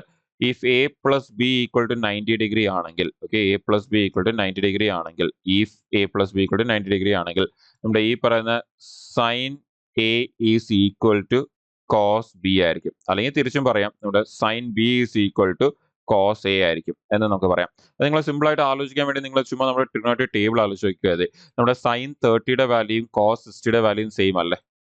ആൻഡ് ഈ 13 60 ആഡ് ചെയ്താൽ 90 വരുന്നില്ലേ. ഓക്കെ, നമ്മുടെ അതുപോലെ ഇപ്പം നമ്മുടെ sin 60യുടെ വാല്യൂയും cos 30യുടെ വാല്യൂയും സെയിം അല്ലേ. 2 √3/2 അല്ലേ. ആൻഡ് ഇതേ 13 60 ആഡ് ചെയ്താൽ 90 വരുന്നില്ലേ. അപ്പൊ നമുക്ക് ഈ പറഞ്ഞ എപ്പോഴെങ്കിലും എയും ബിയും കൂടി ആഡ് ചെയ്താൽ 90 ആണ് വരുന്നതെങ്കിൽ നമ്മുടെ sin എയുടെ വാല്യൂ ഏതിന് ഈക്വൽ ആയിരിക്കും? cos ബിക്ക് ഈക്വൽ ആയിരിക്കും. അതുപോലെ cos ബിയുടെ വാല്യൂ എന്ന് പറയുന്നത് sin എക്ക് ഈക്വൽ ആയിരിക്കും, അല്ലെങ്കിൽ sin ബിയുടെ വാല്യൂ cos എക്ക് ഈക്വൽ ആയിരിക്കും. നമുക്ക് തിരിച്ചും പറയാം. അപ്പൊ ഇതും അറിയാവുന്ന ഒരാളാണെങ്കിൽ ഇത് കാണുമ്പോൾ തന്നെ ഇവിടുന്ന് 15ഉം 75ഉം രണ്ടുകൂടി ആഡ് ചെയ്ത് എത്ര വരുന്നുണ്ട്? 90 വരുന്നുണ്ട്. അങ്ങനെയാണെങ്കിൽ ഇപ്പൊ നിങ്ങൾക്ക് നല്ലപോലെ മനസ്സിലാവാൻ ഞാൻ അതിന്റെ സ്റ്റെപ്പ് ഒന്ന് പ്രോപ്പർലി എഴുതുവാണെങ്കിൽ 1 പ്ലസ് എനിക്ക് അവിടെ sin 15 ആണ് മേളിൽ തന്നേക്കുന്നത്. ആൻഡ് താഴെ cos 75. ഞാൻ നേരത്തെ പറഞ്ഞ cos 75 എന്തിനും ഈക്വൽ ആയിരിക്കും? sin 15നും ഈക്വൽ ആയിരിക്കും. അതാണ് ഈ എഴുതിയേക്കുന്നത്. sin a cos ബിക്കും sin b cos എക്കും ഈക്വൽ ആയിരിക്കും. അങ്ങനെയാണെങ്കിൽ നമ്മുടെ ഈ cos 75 എന്ന് പറഞ്ഞാൽ എന്തിനും ഈക്വൽ ആയിരിക്കും? sin 15നും ഈക്വൽ ആയിരിക്കും. അതേപോലെ അടുത്തത് നോക്കിക്കുക, അടുത്തത് അത് തന്നെ വന്നേക്കുന്നത് cos 65 എന്ന് തന്നിട്ടുണ്ട്. അപ്പോൾ cos 65 അതുപോലെ തന്നെ വെക്കാം, നമുക്ക് ഇഷ്ടമുള്ള മാറ്റാം. ഓക്കെ, താഴെ sin 25 എന്നല്ല വന്നേക്കുന്നത്. sin 25 എന്തിനും ഈക്വൽ ആയിരിക്കണം? cos 90 - 25 65നും ഈക്വൽ ആയിരിക്കും. അപ്പൊ നേരത്തെ പറഞ്ഞ പോലെ ഇത് കണ്ടാ അറിയാവുന്ന ഒരാൾക്ക്, ഇത് രണ്ടും കൂടി ക്വാഡ്രന്റ് സിസ്റ്റം വെച്ച് ഈ കണ്ടാ അറിയാവുന്ന ഒരാൾക്ക് അവർക്ക് അത് ക്ലിയർലി അറിയാം. ഇത് സോൾവ് ചെയ്യുമ്പോൾ അത് എന്തായി പോകും? 1 ആയി പോകും. ഇതും എന്തായി പോകും? മേളിലും താഴെയും സെയിം അല്ലേ വരുന്നത്. സോ മേളിൽ താഴെ ഈ പറഞ്ഞ പോലെ കട്ടായിട്ട് എന്ത് തന്നെ വരും? 1 തന്നെ വരും. ആൻഡ് ഇവിടെയും ഈ പറഞ്ഞ മേളിലും താഴെയും സെയിം തന്നെയാണ്. അതും എന്തേ വരത്തുള്ളൂ? 1 വരത്തുള്ളൂ. അപ്പൊ അത് കാണുന്ന ഒരാൾക്ക് അറിയാൻ ഡയറക്ട്ലി അത് 3 ആ വരാൻ പോകുന്നത്. ആൻഡ് ഈക്വൽ ടു എന്താ തന്നേക്കുന്നത്? നമുക്ക് √3 tan θ തന്നേക്കുന്നത്. അങ്ങനെയാണെങ്കിൽ ഇനി നമ്മൾ ആ 3യും √3 കൂടെ ഒന്ന് ക്യാൻസൽ ചെയ്തങ്ങ് സോൾവ് ചെയ്യുവാണെങ്കിൽ ഈ √3യും ഈ 3യും ക്യാൻസൽ ചെയ്താൽ നമുക്ക് ഇവിടെ √3 വരും. അപ്പൊ അങ്ങനെയാണെങ്കിൽ നമുക്ക് ഇവിടുന്ന് tan θ ഈക്വൽ ടു √3 എന്ന് കിട്ടും. അപ്പൊ നമുക്ക് ഈ 3 കട്ട് ചെയ്യുമ്പോൾ √3 വെച്ച് കട്ട് ചെയ്യുമ്പോൾ √3 അല്ലേ വരാൻ പോകുന്നത്. അപ്പൊ അങ്ങനെ നമുക്ക് tan θയുടെ വാല്യൂ എന്ത് വരുമ്പോഴാണ് √3 വരുന്നത്? നമുക്ക് tan θയുടെ വാല്യൂ 60 ഡിഗ്രി വരുമ്പോഴാണ് √3 വരുന്നത്. സോ ആൻസർ നമുക്ക് ഈ പറയുന്ന 60 ഡിഗ്രി എന്ന് വരും. അപ്പൊ ഞാൻ നേരത്തെ പറഞ്ഞ പോലെ അറിയാവുന്ന ഒരാൾ എത്ര സ്റ്റെപ്പ് എഴുതത്തുള്ളൂ? ഇത്രയും സ്റ്റെപ്പ്, അല്ലെങ്കിൽ ഇത്രയും പോലും എഴുതില്ല, എഴുതുവാണെങ്കിൽ പോലും ഇത്രയും സ്റ്റെപ്സ് എഴുതത്തുള്ളൂ. ഓക്കെ, ബാക്കി മേളിലോട്ടുള്ളത് മേളിൽ നമ്മൾ ക്വസ്റ്റൻ എടുത്ത് എഴുതിയിരിക്കുന്നത്. പിന്നെ അതിന്റെ ഇടയിൽ ഒരു സ്റ്റെപ്പ് നിങ്ങൾക്ക് നല്ലപോലെ മനസ്സിലാവും നമ്മൾ എക്സ്ട്രാ എഴുതിയിട്ടുണ്ട്. പിന്നെ സൈഡിൽ അതിന്റെ കുറച്ച് കൺസെപ്റ്റ് എന്താണെന്നുള്ളത് എഴുതിയിട്ടുണ്ട്. ബട്ട് അതർവൈസ് നല്ലപോലെ ചെയ്യുന്ന ഒരാൾ ഞാൻ നേരത്തെ പറഞ്ഞ പോലെ ഈ ഒരു 3 ഈക്വൽ ടു √3 ടാൻ തീറ്റ എന്ന് പറഞ്ഞായിരിക്കും അവർ സ്റ്റാർട്ട് ചെയ്യുന്നത് തന്നെ. സോ അവിടെ നിന്ന് തന്നെ അവർക്ക് വളരെ ഈസി ആയിട്ട് ആൻസർ മാർക്ക് ചെയ്യാൻ പറ്റും. അപ്പോൾ നിങ്ങൾ കാണാൻ പറ്റും നമ്മൾ ട്രിഗ്നോമെട്രിയുടെ 2 ക്വസ്റ്റനാണ് ചെയ്തത്. രണ്ടും അത്യാവശ്യം നല്ല ക്വസ്റ്റൻ ആയിരുന്നു. രണ്ടും നല്ല വലിയ ക്വസ്റ്റൻസും ആയിരുന്നു. പക്ഷേ വളരെ സിമ്പിൾ ആയിട്ട് തന്നെ ആൻസർ വരുന്നുണ്ട്. നമുക്ക് നിങ്ങൾ ഏറ്റവും നല്ലപോലെ പ്രിപ്പയർ ചെയ്യേണ്ട കുറച്ച് ഏരിയാസ് ആണ് നമ്മുടെ ട്രിഗ്നോമെട്രി വരുമ്പം ട്രിഗ്നോമെട്രി റേഷ്യോസ്, ട്രിഗ്നോമെട്രി ടേബിള്, ട്രിഗ്നോമെട്രിയുടെ ഈ ക്വാഡ്രന്റ് സിസ്റ്റം എന്ന് പറയുന്ന ഈ കൺസെപ്റ്റുകൾ. ഇതൊക്കെ വളരെ ഇമ്പോർട്ടന്റ് ആണ്, വളരെയധികം എക്സാമിൽ ചോദിക്കുന്ന ഏരിയാസും ആണ്. ഇനി നമുക്ക് ഇതേ ട്രിഗ്നോമെട്രിയുടെ ഭാഗമായിട്ട് വരുന്ന പണ്ട് സ്കൂൾ തൊട്ടേ ട്രിഗ്നോമെട്രിയുടെ കൂടെ തന്നെ തൊട്ടടുത്ത ചാപ്റ്റർ ആയിട്ട് വരുന്ന ഒരു ടോപ്പിക് ഉണ്ട്. നിങ്ങൾക്കറിയാം ഹൈറ്റ് ആൻഡ് ഡിസ്റ്റൻസ് എന്ന് പറയുന്ന ഒരു ടോപ്പിക്. നമുക്ക് ഇനി അതിലെ ക്വസ്റ്റൻസ് നമുക്കൊന്ന് ട്രൈ ചെയ്ത് നോക്കാം. ഇപ്പൊ നമുക്ക് ഇവിടെ തന്നിരിക്കുന്ന ക്വസ്റ്റൻ എന്ന് പറയുന്നത് horizontal distance between 2 towers is 40√3 meter. The angle of depression of the top of the first tower when seen from the top of the second tower is 30 degree. If the height of the second tower is 130 meter, find the height of the first tower എന്നാണ് ചോദിച്ചിരുന്നത്. അപ്പൊ നമുക്ക് ആദ്യം അത് നല്ലപോലെ മനസ്സിലാവാൻ figure ഒന്ന് വരയ്ക്കാം.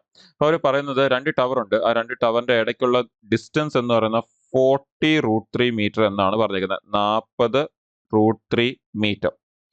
ഇനി ആദ്യത്തെ ടവറും രണ്ടാമത്തെ ടവറും ഉണ്ട്. അതിൽ ആദ്യം പറയുന്നത് angle of depression of the top of the first tower. Angle of depression of the top of the first tower എന്ന് പറയുമ്പോൾ ഈ ആദ്യത്തെ ടവറിന്റെ മുകളിലേക്ക് നോക്കുമ്പം എന്നാണ് പറഞ്ഞേക്കുന്നത്. ആംഗിൾ ഓഫ് ഡിപ്രഷൻ എന്നാണ് പറഞ്ഞേക്കുന്നത്. മുകളിലേക്ക് നോക്കണമെങ്കിൽ രണ്ടാമത്തെ ടവർ എന്തായിരിക്കണം? ഈ ആദ്യത്തെ ടവറിനേക്കാളും വലുതായിരിക്കണ്ടേ? എന്നാലല്ലേ മുകളിലേക്ക് നോക്കാൻ പറ്റൂ. ഇല്ലെങ്കിൽ മുകളിലേക്ക് നോക്കാൻ പറ്റൂ? ഇല്ല. അപ്പം അവിടെ പറയാൻ നോക്കിയത് angle of depression of the top of the first tower when seen from the top of the second tower. Second ടവറിന്റെ ടോപ്പിൽ നിന്ന് ഫസ്റ്റ് ടവറിന്റെ മുകളിലേക്ക് നോക്കുമ്പോൾ അങ്ങനെ നോക്കണമെങ്കിൽ നമ്മുടെ സെക്കൻഡ് ടവർ എന്തായിരിക്കണം? വലുതായിരിക്കണം. ഓക്കെ, അപ്പൊ ആ ആംഗിൾ ഓഫ് ഡിപ്രഷൻ എന്ന് പറയുന്നത് 30 ഡിഗ്രി എന്ന് പറഞ്ഞത്. അപ്പൊ ഈ ആംഗിളാണ് 30 ഡിഗ്രി എന്ന് പറഞ്ഞേക്കുന്നത്. അപ്പൊ ഇവിടെ 30 ഡിഗ്രി ആണെങ്കിൽ നമുക്ക് ഇത് ഇങ്ങനെ കണക്ട് ചെയ്യുമ്പോൾ പാരലായിട്ട് തന്നെ കണക്ട് ചെയ്യുമ്പോൾ നമുക്ക് ഇതും എന്ത് തന്നെ വരും? 30 ഡിഗ്രി തന്നെ വരും. ഇനി ഇത് 30 ഡിഗ്രി, നമുക്ക് ഈ 40√3 എന്ന് പറയുന്നത് ഇതും 40√3 മീറ്റർ ആയിരിക്കത്തില്ലേ? രണ്ട് പാരലൽ ലൈൻ അല്ലേ? സോ 40√3 വരും.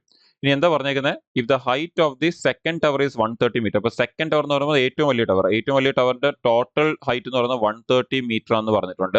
അങ്ങനെ ചോദിക്കുന്ന find the height of the first tower. ഈ ഫസ്റ്റ് ടവറിന്റെ ഹൈറ്റ് എന്താ എന്നാണ് ചോദിക്കുന്നത്. ഈ എച്ച് എന്താന്ന് കണ്ടുപിടിക്കാനാണ് പറഞ്ഞേക്കുന്നത്. അപ്പൊ അങ്ങനെയാണെങ്കിൽ നമുക്ക് ആ മേളത്തെ നമുക്കറിയാം ഇത് മൊത്തം 130 ആ. അപ്പൊ ഈ എച്ച് എന്ന് പറയുന്നത് എന്തായിരിക്കണം? നമ്മുടെ ഈ ഒരു സൈഡ്, നമ്മുടെ ഈ കാണുന്ന ഈ ഒരു സൈഡ്, ഇത് എച്ച് ആയിട്ട് ഞാൻ എടുക്കുകയാണെങ്കിൽ എന്റെ ഈ പറയുന്ന എന്റെ ഫസ്റ്റ് ടവറിന്റെ ഹൈറ്റ് എന്ന് പറയുന്നത് മൊത്തം 130 മീറ്ററിൽ നിന്ന് ആ എച്ച് കുറച്ചാൽ പോരെ. എന്താ ഇത് ഫുള്ള് 130 ആ. അതിൽ ആ എച്ച് ആണ് ആ മേളിൽ കാണുന്ന ചെറിയ പോർഷൻ. അങ്ങനെയാണെങ്കിൽ 130 എച്ച് കുറച്ചാൽ എന്ത് കിട്ടും? നമുക്ക് ആ ഹൈറ്റ് കിട്ടും. അങ്ങനെയാണെങ്കിൽ നമുക്ക് ആ ചെറിയ ട്രയാങ്കിൾ എടുക്കാം. അപ്പൊ ആ ചെറിയ ട്രയാങ്കിൾ നിങ്ങൾക്ക് കാണാൻ പറ്റും. ഞാൻ ഒന്നുകൂടി നിങ്ങൾക്ക് ക്ലിയർ ആവാൻ വേണ്ടി എടുത്തു വരയ്ക്കാം. അപ്പൊ ആ ചെറിയ ടവർ എന്ന് പറയുമ്പോൾ നമുക്ക് ഇവിടെ എച്ച് ആണ്, ഇവിടെ 40√3 മീറ്റർ ആണ്. അവിടെ ഫിഗറിന്റെ അകത്ത് അതുണ്ട്. ഞാൻ ജസ്റ്റ് ഒന്നുകൂടി ക്ലിയർ ആവാൻ ഒന്ന് എടുത്തു വരയ്ക്കാം. ആൻഡ് ഇവിടെ 30 ഡിഗ്രി ആണെങ്കിൽ നമുക്ക് ഈ പറഞ്ഞ ട്രിഗ്നോമെട്രിയുടെ കൺസെപ്റ്റ് യൂസ് ചെയ്തൂടെ? ട്രിഗ്നോമെട്രിയുടെ കൺസെപ്റ്റ് യൂസ് ചെയ്യുമ്പോൾ 30 ഡിഗ്രി ആണെങ്കിൽ അതിന്റെ കറസ്പോണ്ടിങ് റേഷ്യോ എന്ത് വരും? 1:√3 എന്ന് പറഞ്ഞാൽ ഓപ്പോസിറ്റ് 1 അഡ്ജസന്റ് √3 ആണ്. അങ്ങനെയാണെങ്കിൽ നമുക്ക് ആ √3 എന്ന് പറയുന്നതാണ് നമ്മുടെ 40√3 എന്ന് പറയുന്നത്. നമ്മുടെ സ്കൂളിൽ ചെയ്യുന്ന കണക്ക് considering triangle ABC tan theta equal to അങ്ങനെയൊന്നും നമ്മൾ ഇവിടെ എടുക്കാറില്ല. ഓക്കെ, നമ്മൾ ഇവിടെ വളരെ പെട്ടെന്ന് എടുക്കുന്ന ഇങ്ങനെ നമ്മൾ ആ ആംഗിൾ എടുത്തിട്ട് അതിന്റെ കറസ്പോണ്ടിങ് റേഷ്യോ എടുക്കും. ആ റേഷ്യോ എടുത്തതിന് ശേഷം അത് വെച്ച് കമ്പയർ ചെയ്ത് ആൻസർ എടുക്കുക. അപ്പൊ നമ്മുടെ √3 എന്ന് പറയുന്ന ആ ഒരു റേഷ്യോയുടെ കറസ്പോണ്ടിങ് ആണ് 40√3 വന്നേക്കുന്നത്. അങ്ങനെയാണെങ്കിൽ നമ്മുടെ 1 എന്ന് പറയുന്നത് എന്തായിരിക്കും? ഇവിടുന്ന് √3 വെട്ടിപ്പോയി കഴിഞ്ഞാൽ നമ്മുടെ ആ 1 എന്ന് പറയുന്നത് എത്ര ആയിരിക്കും? 40 മീറ്റർ ആയിരിക്കണ്ടേ? അപ്പൊ 1 എന്ന് പറയുന്നത് നമ്മുടെ 40 മീറ്റർ ആയിരിക്കും സിമ്പിൾ ആയിട്ട്. അപ്പൊ ആ 1 എന്ന് പറയുന്നതല്ലേ നമ്മുടെ എച്ച് എന്ന് എഴുതിയേക്കുന്നത്. അപ്പൊ ആ എച്ച് എന്ന് പറയുന്നത് എത്ര? 40 മീറ്റർ. ഓക്കെ, വളരെ സിമ്പിൾ ആയിട്ട് കിട്ടിയില്ലേ? അപ്പൊ ആ എച്ച് എന്ന് പറയുന്നത് 40 മീറ്റർ ആണെങ്കിലേ നമ്മുടെ ആ ഹൈറ്റ് കിട്ടാൻ 130 നിന്ന് ആ 40 കുറച്ചാൽ പോരെ. 130 നിന്ന് 40 കുറച്ചാൽ നമുക്ക് എത്ര വരും? ഹൈറ്റ് ഈക്വൽ ടു 130 - 40 90 മീറ്റർ നമുക്ക് ആൻസർ വരും. ഓക്കെ, എന്ത് ഷോർട്ട് ആയിട്ട് ആൻസർ വരും? നിങ്ങൾക്കറിയാം ഞാൻ അവിടെ വളരെ ഡീറ്റെയിൽ ആയിട്ട് ആക്ച്വലി എഴുതിയിരിക്കുന്നത്. ആ പടം 2 വട്ടം വരച്ചിട്ടുണ്ട്. നമ്മൾ ആ പടം 2 വട്ടം വരയ്ക്കേണ്ട ആവശ്യമില്ല, ഒരു വട്ടം വരച്ചാൽ മതി. ആൻഡ് അവിടെ നിന്ന് ചെറുതായിട്ടൊന്ന് വരച്ചു കഴിഞ്ഞാൽ അവിടെ നിന്ന് നമുക്ക് ബാക്കിയുള്ളത് കാണാൻ പറ്റും. വളരെ ഈസി ആയിട്ട് കമ്പയർ ചെയ്ത് ആൻസർ എടുക്കാൻ പറ്റും. ഓപ്ഷൻ ഡി 90 മീറ്റർ ആണ് നമ്മുടെ ആൻസർ എന്ന് പറയുന്നത്. ഓക്കെ, സിമ്പിൾ ആയിട്ട് വന്നില്ല. ഇവിടെ ഹൈറ്റ് ആൻഡ് ഡിസ്റ്റൻസ് നമ്മൾ ഹാൻഡിൽ ചെയ്യുന്ന ഈ ഒരു രീതിയിലാണ് ഹാൻഡിൽ ചെയ്യുന്നത്. പണ്ട് സ്കൂളിൽ ചെയ്യുന്നതാണെങ്കിൽ considering triangle ABC sine theta equal to cos theta equal to എന്നല്ല. ഇവിടെ കോമ്പറ്റേറ്റീവ് എക്സാമിൽ വരുമ്പോൾ ക്വസ്റ്റൻസിനെ അപ്രോച്ച് ചെയ്യുന്ന രീതി എന്ന് പറയുന്നത് ഇങ്ങനെയാണ്. വളരെ ഈസി ആയിട്ട് നമ്മൾ ചുമ്മാ ഇതേപോലെ റേഷ്യോസ് എടുത്ത് നമ്മൾ പഠിക്കുന്ന ട്രിഗ്നോമെട്രി ടേബിളിന്റെ റേഷ്യോസ് ഇല്ല, ടാന്റെ റേഷ്യോസ് 1/√3, 1, √3 ആ റേഷ്യോസ് യൂസ് ചെയ്തുകൊണ്ടാണ് വളരെ സിമ്പിൾ ആയിട്ട് ആൻസേഴ്സ് ചെയ്തു പോകുന്നത്. ഈവൻ ദോ എത്ര വലിയ ക്വസ്റ്റ്യൻ വന്നു കഴിഞ്ഞാൽ പണ്ട് സ്കൂളിൽ ചെയ്യുന്നതാണെങ്കിൽ നമ്മൾ വലിയ ഫിഗർ ഒക്കെ വരച്ച് ഫിഗറിന് 2 മാർക്ക്, പിന്നെ എഴുതുന്ന സൊല്യൂഷന് ബാക്കി 3 മാർക്ക്, 5 മാർക്കിന്റെ ക്വസ്റ്റ്യൻ അങ്ങനെയൊന്നും അല്ല നമ്മൾ ഇവിടെ ചെയ്യുന്നത്. ഇവിടെ 1 മാർക്കേ ഉള്ളൂ. അതിന് ആ 1 മാർക്കിന്റെ ഇമ്പോർട്ടൻസ് മാത്രമേ നമ്മൾ ഇവിടെ കൊടുക്കാറുള്ളൂ. ആ രീതിയിലാണ് നമ്മൾ എടുക്കുന്നത്. പക്ഷെ പലരും പണ്ട് സ്കൂളിൽ ചെയ്യുന്ന കണക്കാണ് എടുക്കുന്നുണ്ട്. സ്കൂളിൽ നമുക്ക് ആ ഒരു അപ്രോച്ച് സ്റ്റൈലാണ് നമുക്ക് അവിടെ നിന്ന് കിട്ടിയിട്ടുള്ളത്. അപ്പോൾ ആ സ്റ്റൈൽ മാറ്റുക, ആ ചെയ്യുന്ന രീതി മാറ്റുക. അടുത്തൊരു ക്വസ്റ്റ്യൻ കൂടി ചെയ്ത് നോക്കാം. അടുത്തൊരു വളരെ സിമ്പിൾ ആയിട്ടുള്ള ഒരു ക്വസ്റ്റ്യൻ നമുക്ക് തന്നിട്ടുണ്ട്. The angle of elevation of a pole from a point which is 20 metre away from the foot of the pole is 45 degree. Find the height of the pole. എത്ര പെട്ടെന്ന് ആൻസർ വരും എന്ന് നമുക്ക് നോക്കാം. ഈ ക്വസ്റ്റിന്റെ ആൻസർ ഒരാൾ ചുമ്മാ നോക്കി ആൻസർ മാർക്ക് ചെയ്യും. എങ്ങനെയെന്നറിയോ? ഞാൻ നിങ്ങൾക്ക് അത് എക്സാക്ട്ലി എക്സാമിൽ എങ്ങനെ ചെയ്യുന്നത് പറഞ്ഞുതരാം. ഇവിടെ 45 ഡിഗ്രി അല്ലേ? ഞാൻ നേരത്തെ പറഞ്ഞ ഓർമ്മയുണ്ടോ? tan 45. tan 45യുടെ വാല്യൂ എന്താ? 1 എന്ന് പറഞ്ഞാൽ റേഷ്യോ എന്തായിരിക്കും? 1:1 തന്നെ ആയിരിക്കും റേഷ്യോ വരുന്നത്. അപ്പൊ അങ്ങനെയാണെങ്കിൽ നമ്മുടെ ബേസ്, നമ്മുടെ ഈ ഒരു ബേസും ഹൈറ്റും രണ്ടും സെയിം ആയിരിക്കും വരാൻ പോകുന്നത്. അപ്പൊ ഇവിടെ പറഞ്ഞേക്കുന്നത് നമ്മുടെ ബേസ് 20 മീറ്റർ, ഹൈറ്റ് എന്താണെന്ന് ചോദിച്ചിരിക്കുന്നത്. അപ്പം ബേസ് 20 മീറ്റർ ആണെങ്കിൽ ഇവിടെ 45 ഡിഗ്രി എന്ന് പറഞ്ഞാൽ 1:1 റേഷ്യോ ആയിരിക്കും വരുന്നത്. അങ്ങനെയാണെങ്കിൽ നമ്മുടെ ഹൈറ്റും എന്ത് തന്നെ ആയിരിക്കും? 20 മീറ്റർ തന്നെ ആയിരിക്കും. ആൻസർ കഴിഞ്ഞു. നമ്മൾ എത്ര സ്റ്റെപ്പ് എഴുതിയിട്ടുണ്ടെന്ന് നോക്കിയേ. 0 സ്റ്റെപ്സ്. ആൻസർ മാർക്ക് ചെയ്ത് കഴിഞ്ഞു. ഓക്കെ, ഇങ്ങനെയാണ് ഞാൻ നേരത്തെ പറഞ്ഞത്. നമ്മൾ ഇവിടെ കോമ്പറ്റേറ്റീവ് എക്സാമിൽ ക്വസ്റ്റൻസിനെ സോൾവ് ചെയ്യുന്ന രീതി ഇങ്ങനെയാണ്. ഈ ഹൈറ്റ് ആൻഡ് ഡിസ്റ്റൻസ് അടക്കം. ഓക്കെ, അപ്പോൾ നിങ്ങൾ ക്ലിയർലി മനസ്സിലാക്കാൻ വേണ്ടി ഞാൻ നിങ്ങൾക്ക് ആ ഫിഗർ വരച്ച് നിങ്ങൾക്ക് പ്രോപ്പർലി പറഞ്ഞുതരാം. നമുക്ക് ഇവിടെ പറഞ്ഞേക്കുന്ന അനുസരിച്ചാണെങ്കിൽ ഒരു പോൾ ഉണ്ട്. ഓക്കെ, ആ പോള് ഏതോ ഒരു പോയിന്റിൽ നിന്ന് 20 മീറ്റർ ദൂരെയാണ് നിൽക്കുന്നതെന്ന് പറഞ്ഞിട്ടുണ്ട്. ഓക്കെ, ഒരു പോൾ ഉണ്ട്. ഇതാണ് നമ്മുടെ പോള്. ഈ ഒരു പോള് നിൽക്കുന്നത് നമ്മുടെ ഇവിടെ ഏതോ ഒരു പോയിന്റിൽ നിന്ന് 20 മീറ്റർ ദൂരെയാണ് നിൽക്കുന്നത്. ഇനി പറയുന്നത് ഈ പോയിന്റിൽ നിന്ന് ആ പോളിന്റെ മുകളിലേക്ക് മേക്ക് ചെയ്യുന്ന ആംഗിൾ 45 ഡിഗ്രി ആണ് എന്ന് പറഞ്ഞിട്ടുണ്ട്. അങ്ങനെയാണ് ചോദിക്കുന്നത് ഈ പോളിന്റെ ഹൈറ്റ് എന്താ എന്നാണ് ചോദിക്കുന്നത്. ഞാൻ നേരത്തെ പറഞ്ഞ പോലെ തന്നെ നമ്മുടെ tan 45 ഡിഗ്രി. ഓക്കെ, ഇപ്പൊ tan 45 ഡിഗ്രി എന്ന് പറഞ്ഞാൽ അതിന്റെ വാല്യൂ 1 ആണ്. 1 എന്ന് പറഞ്ഞാൽ അതിന്റെ റേഷ്യോ 1:1 എന്നാണ് ഉദ്ദേശിക്കുന്നത്. ആൻഡ് tan θ എങ്ങനെ എടുക്കുന്നത്? ഓപ്പോസിറ്റ് ബൈ അഡ്ജസന്റ് എന്ന് എടുക്കുന്നത്. എന്ന് പറഞ്ഞാൽ റേഷ്യോ എന്ത് വരും? 1:1 വരും. എന്ന് പറഞ്ഞാൽ നമ്മുടെ ഈ ഓപ്പോസിറ്റും 1 ആയിരിക്കും, അഡ്ജസന്റും 1 ആയിരിക്കും. ആണ് ആ 1 എന്ന് പറയുന്നത് അല്ലെ 20 മീറ്റർ. അങ്ങനെയാണെങ്കിൽ ഈ 1 എന്ന് പറയുന്നത് എന്ത് തന്നെ ആയിരിക്കും? നമ്മുടെ 20 മീറ്റർ ആയിരിക്കും. ഇങ്ങനെയാണ് നമ്മൾ ആൻസർ ഇവിടെ എടുക്കുന്നത്. പക്ഷെ അത് എടുക്കാൻ വേണ്ടി നമുക്ക് പണ്ട് സ്കൂളിൽ വരയ്ക്കുന്ന നമുക്ക് പടമൊക്കെ വരയ്ക്കേണ്ട ആവശ്യമൊന്നുമില്ല. ആ പടത്തിന് മാർക്കൊന്നും ഇല്ല ഇവിടെ നമുക്ക്. ഓക്കെ, നമ്മൾ ചുമ്മാ ആലോചിച്ച് തന്നെ നമുക്ക് ആൻസർ എടുക്കാൻ പറ്റും. ഓക്കെ, സോ ഈ ഒരു അപ്രോച്ച് ആണ് നമ്മൾ ആദ്യം പറഞ്ഞ അപ്രോച്ച്. ഇങ്ങനെ എഴുതാൻ പോലും നിൽക്കല്ല. ആൻഡ് ഈവൻ നമ്മൾ എഴുതുവാണെങ്കിൽ ഈ ഒരു അപ്രോച്ച് ആണ് നമ്മൾ ഇവിടെ ഉപയോഗിക്കേണ്ടത്. നമ്മളെ പണ്ട് സ്കൂളത്തെ ഒരു രീതിയിലേക്ക് പോകാനേ പാടില്ല. ഓക്കെ, ശരി, അടുത്ത ക്വസ്റ്റ്യൻ പോവാം. അടുത്ത നമ്മൾ ഇനി ഒരു മെൻസുറേഷന്റെ ക്വസ്റ്റിലേക്കാണ് പോകുന്നത്. Total cost of flooring A room at ₹12.50 per meter square is ₹3,675. If the breadth and length are in the ratio 2:3, then find its length എന്നാണ് പറയുന്നത്. ഇപ്പൊ റൂമിന്റെ ബ്രെത്തും ലെങ്തും തന്നിട്ടില്ല, പക്ഷെ റേഷ്യോ വന്നിട്ടുണ്ട്. പറയുന്നത് ഈ റൂം ഫ്ലോറിംഗ് ചെയ്യാൻ വേണ്ടി, റൂമിന്റെ ഫ്ലോറിംഗ് ചെയ്യാൻ വേണ്ടി എടുക്കുന്ന എമൗണ്ട് അല്ലെങ്കിൽ റേറ്റ് എന്ന് പറയുന്നത് 12.5 റുപ്പീസ് പെർ മീറ്റർ സ്ക്വയർ എടുക്കുന്നത്. ഒരു മീറ്റർ സ്ക്വയറിന് 12.5 രൂപ വെച്ചാണ് എടുക്കുന്നത്. അങ്ങനെ ആ ഫുള്ള് ഫ്ലോറിംഗ് ചെയ്യാൻ എടുക്കുന്ന ടോട്ടൽ കോസ്റ്റ് 3,675 ആണ്. അങ്ങനെയാണെങ്കിൽ ആ റൂമിന്റെ ലെന്ത് എന്താണ് എന്നാണ് ചോദിക്കുന്നത്. അപ്പൊ നിങ്ങൾക്കറിയാം നമ്മുടെ ഫ്ലോർ എന്ന് പറയുമ്പോൾ റെക്ടാംഗിൾ ഫോമിലാണ് ഇരിക്കുന്നത്. ആൻഡ് ഈ റെക്ടാംഗിൾ ഫോം ആൻഡ് തന്നേക്കുന്ന റേഷ്യോ നിങ്ങൾ കാണാൻ പറ്റും. റെക്ടാംഗിൾ ഫോമില തന്നേക്കുന്നത്. റെക്ടാംഗിൾ എന്ന് പറയുമ്പോൾ നിങ്ങൾക്കറിയാം അതിന്റെ ഏരിയ എങ്ങനെ എടുക്കുന്നത് എന്നുള്ളത്. റെക്ടാംഗിളിന്റെ ഏരിയ എടുക്കുന്നത് എങ്ങനെയാ? നമ്മുടെ ഇവിടെ ആ ഏരിയയിലല്ല ഫ്ലോറിംഗ് ചെയ്യുന്നത്. അപ്പൊ ഏരിയ എന്ന് പറഞ്ഞാൽ ലെന്ത് ഇൻറ്റു ബ്രെത്ത് എന്ന് പറഞ്ഞാൽ എടുക്കുന്നത്. അപ്പൊ ലെന്ത് ഇൻറ്റു ബ്രെത്ത് എന്ന് പറയുമ്പോൾ ഇവിടെ ഇപ്പൊ റേഷ്യോ തന്നിട്ടുണ്ടായതുകൊണ്ട് നമുക്ക് തൽക്കാലത്തേക്ക് എന്ത് ചെയ്യാം?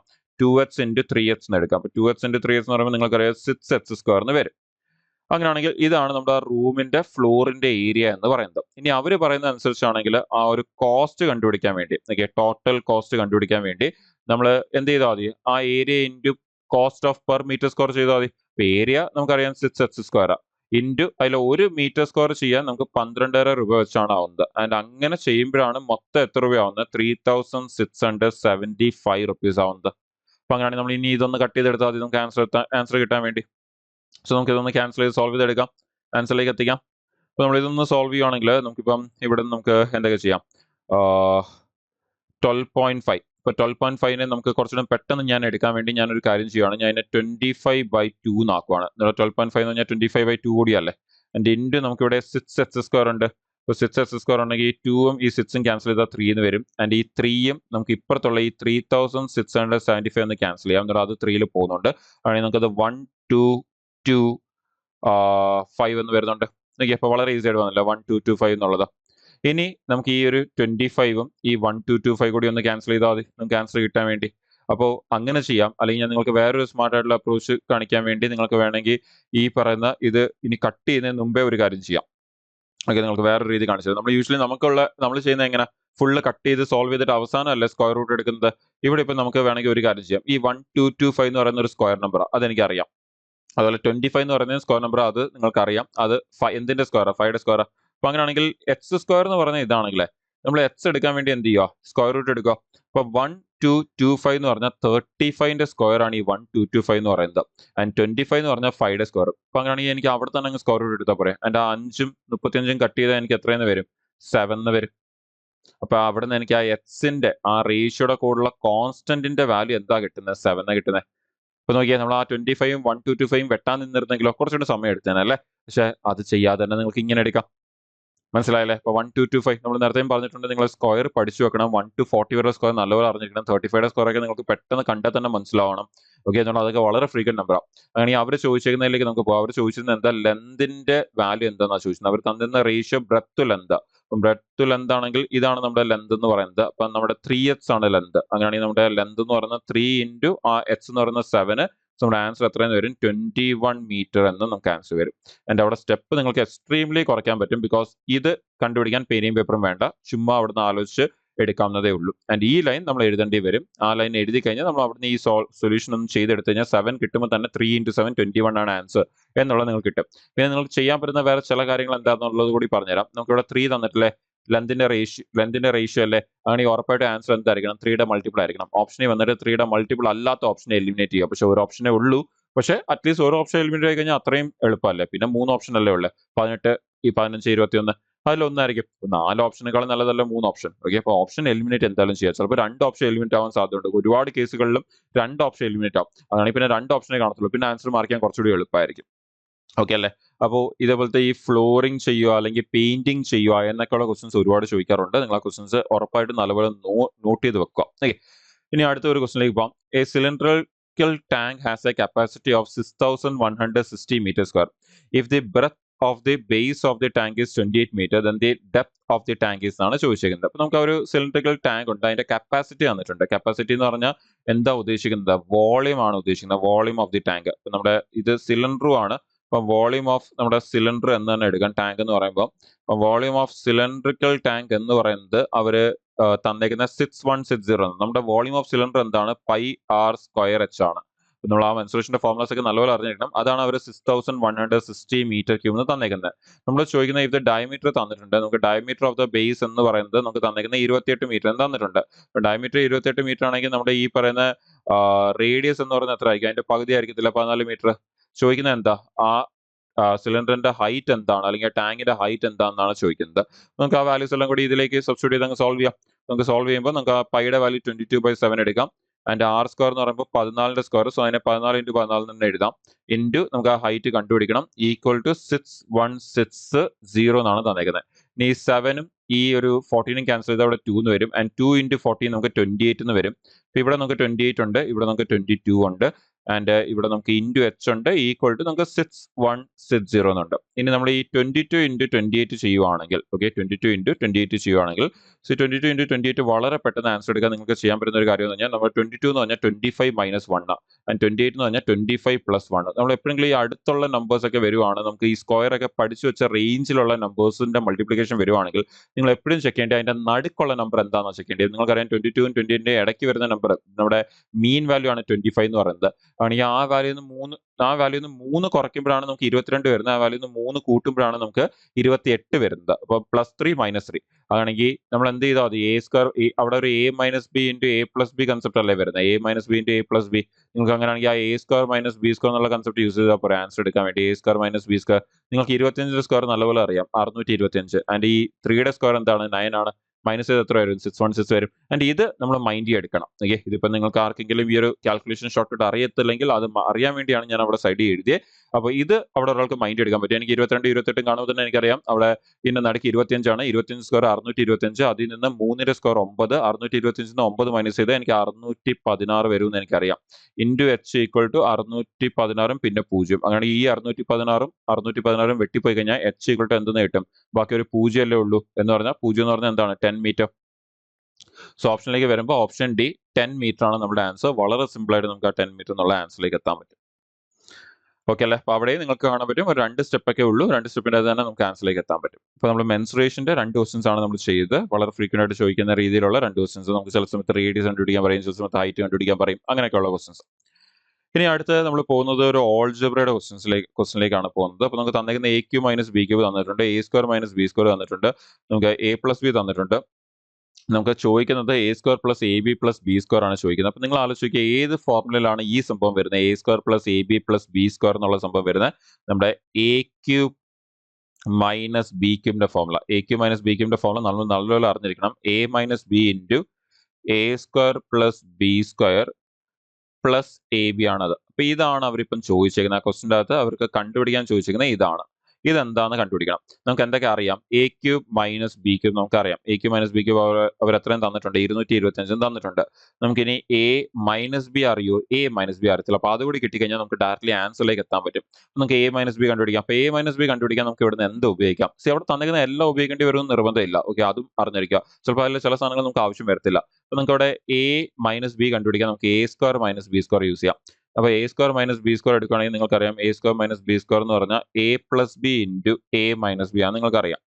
അങ്ങനെയാണെങ്കിൽ അതിൽ എ പ്ലസ് ബി അവർ തന്നിട്ടുണ്ട്. അപ്പോൾ A square minus B square അവർ 25 ഓൾറെഡി തന്നിട്ടുണ്ട്. എ പ്ലസ് ബി അവർ 5 തന്നിട്ടുണ്ട്. എ മൈനസ് ബി നമുക്ക് അവിടെ നിന്ന് കിട്ടും. അപ്പൊ അങ്ങനെയാണെങ്കിൽ ആ 5 അപ്പുറത്ത് പോയി 25ന്റെ ഇവിടെ ക്യാൻസൽ ചെയ്യുവാണെങ്കിൽ നമുക്ക് അവിടെ എ മൈനസ് ബി എന്തെന്ന് വരും? എ മൈനസ് ബി നമുക്ക് ഇവിടെ നിന്ന് 5 എന്ന് വരും. അപ്പൊ എ പ്ലസ് ബിയും 5 ആണ്, എ മൈനസ് ബിയും 5 ആണ്. അപ്പൊ എ മൈനസ് ബി കിട്ടിക്കഴിഞ്ഞാൽ ആ എ മൈനസ് ബി എവിടെ സബ്സ്റ്റിറ്റ്യൂട്ട് ചെയ്താൽ മതി? ഇവിടേക്ക് അങ്ങ് സബ്സ്റ്റിറ്റ്യൂട്ട് ചെയ്താൽ പോരെ? നമ്മളത് ഇവിടെ നിന്നൊക്കെ സബ്സ്റ്റിറ്റ്യൂട്ട് ചെയ്യുകയാണെങ്കിൽ ഈ 5 ഇവിടേക്ക് ഇട്ട് കൊടുക്കുകയാണെങ്കിൽ നമ്മൾ ആ 5ഉം ഈ 625 ക്യാൻസൽ ചെയ്ത് നമുക്ക് എത്ര വരും? 125 എന്ന് വരത്തില്ലേ? നമ്മുടെ 5 ഇൻറ്റു 125 625 ആണെങ്കിൽ അവർ ചോദിച്ചിരിക്കുന്ന ആ A square plus A B plus B square എന്നുള്ളത് എത്ര വരും? നമുക്ക് 125 നമുക്ക് ആൻസർ വരും 125. നോക്കിയാൽ വളരെ സിമ്പിൾ ആയിട്ട് ആൻസർ വരുന്നില്ല 125 എന്നുള്ളത്. അത്രേ ഉള്ളൂ. അപ്പോൾ നമ്മൾ ഫോർമുലാസ് നല്ലപോലെ അറിഞ്ഞിരിക്കുക. നമ്മൾ ആ കൺസെപ്റ്റ് നല്ലപോലെ അറിയാം. ഫോർമുലാസ് അത്യാവശ്യം നല്ലപോലെ അറിയാമെങ്കിൽ നമുക്ക് എന്ത് ചെയ്യാം? വളരെ ഈസി ആയിട്ട് ആൻസറിലേക്ക് എത്താൻ പറ്റും. നമുക്ക് വളരെ സിമ്പിൾ ആയിട്ട് നമുക്ക് ആൻസറിലേക്ക് എത്തിക്കാൻ പറ്റും. ഓക്കെ, അടുത്ത ക്വസ്റ്റിലേക്ക് പോവാം.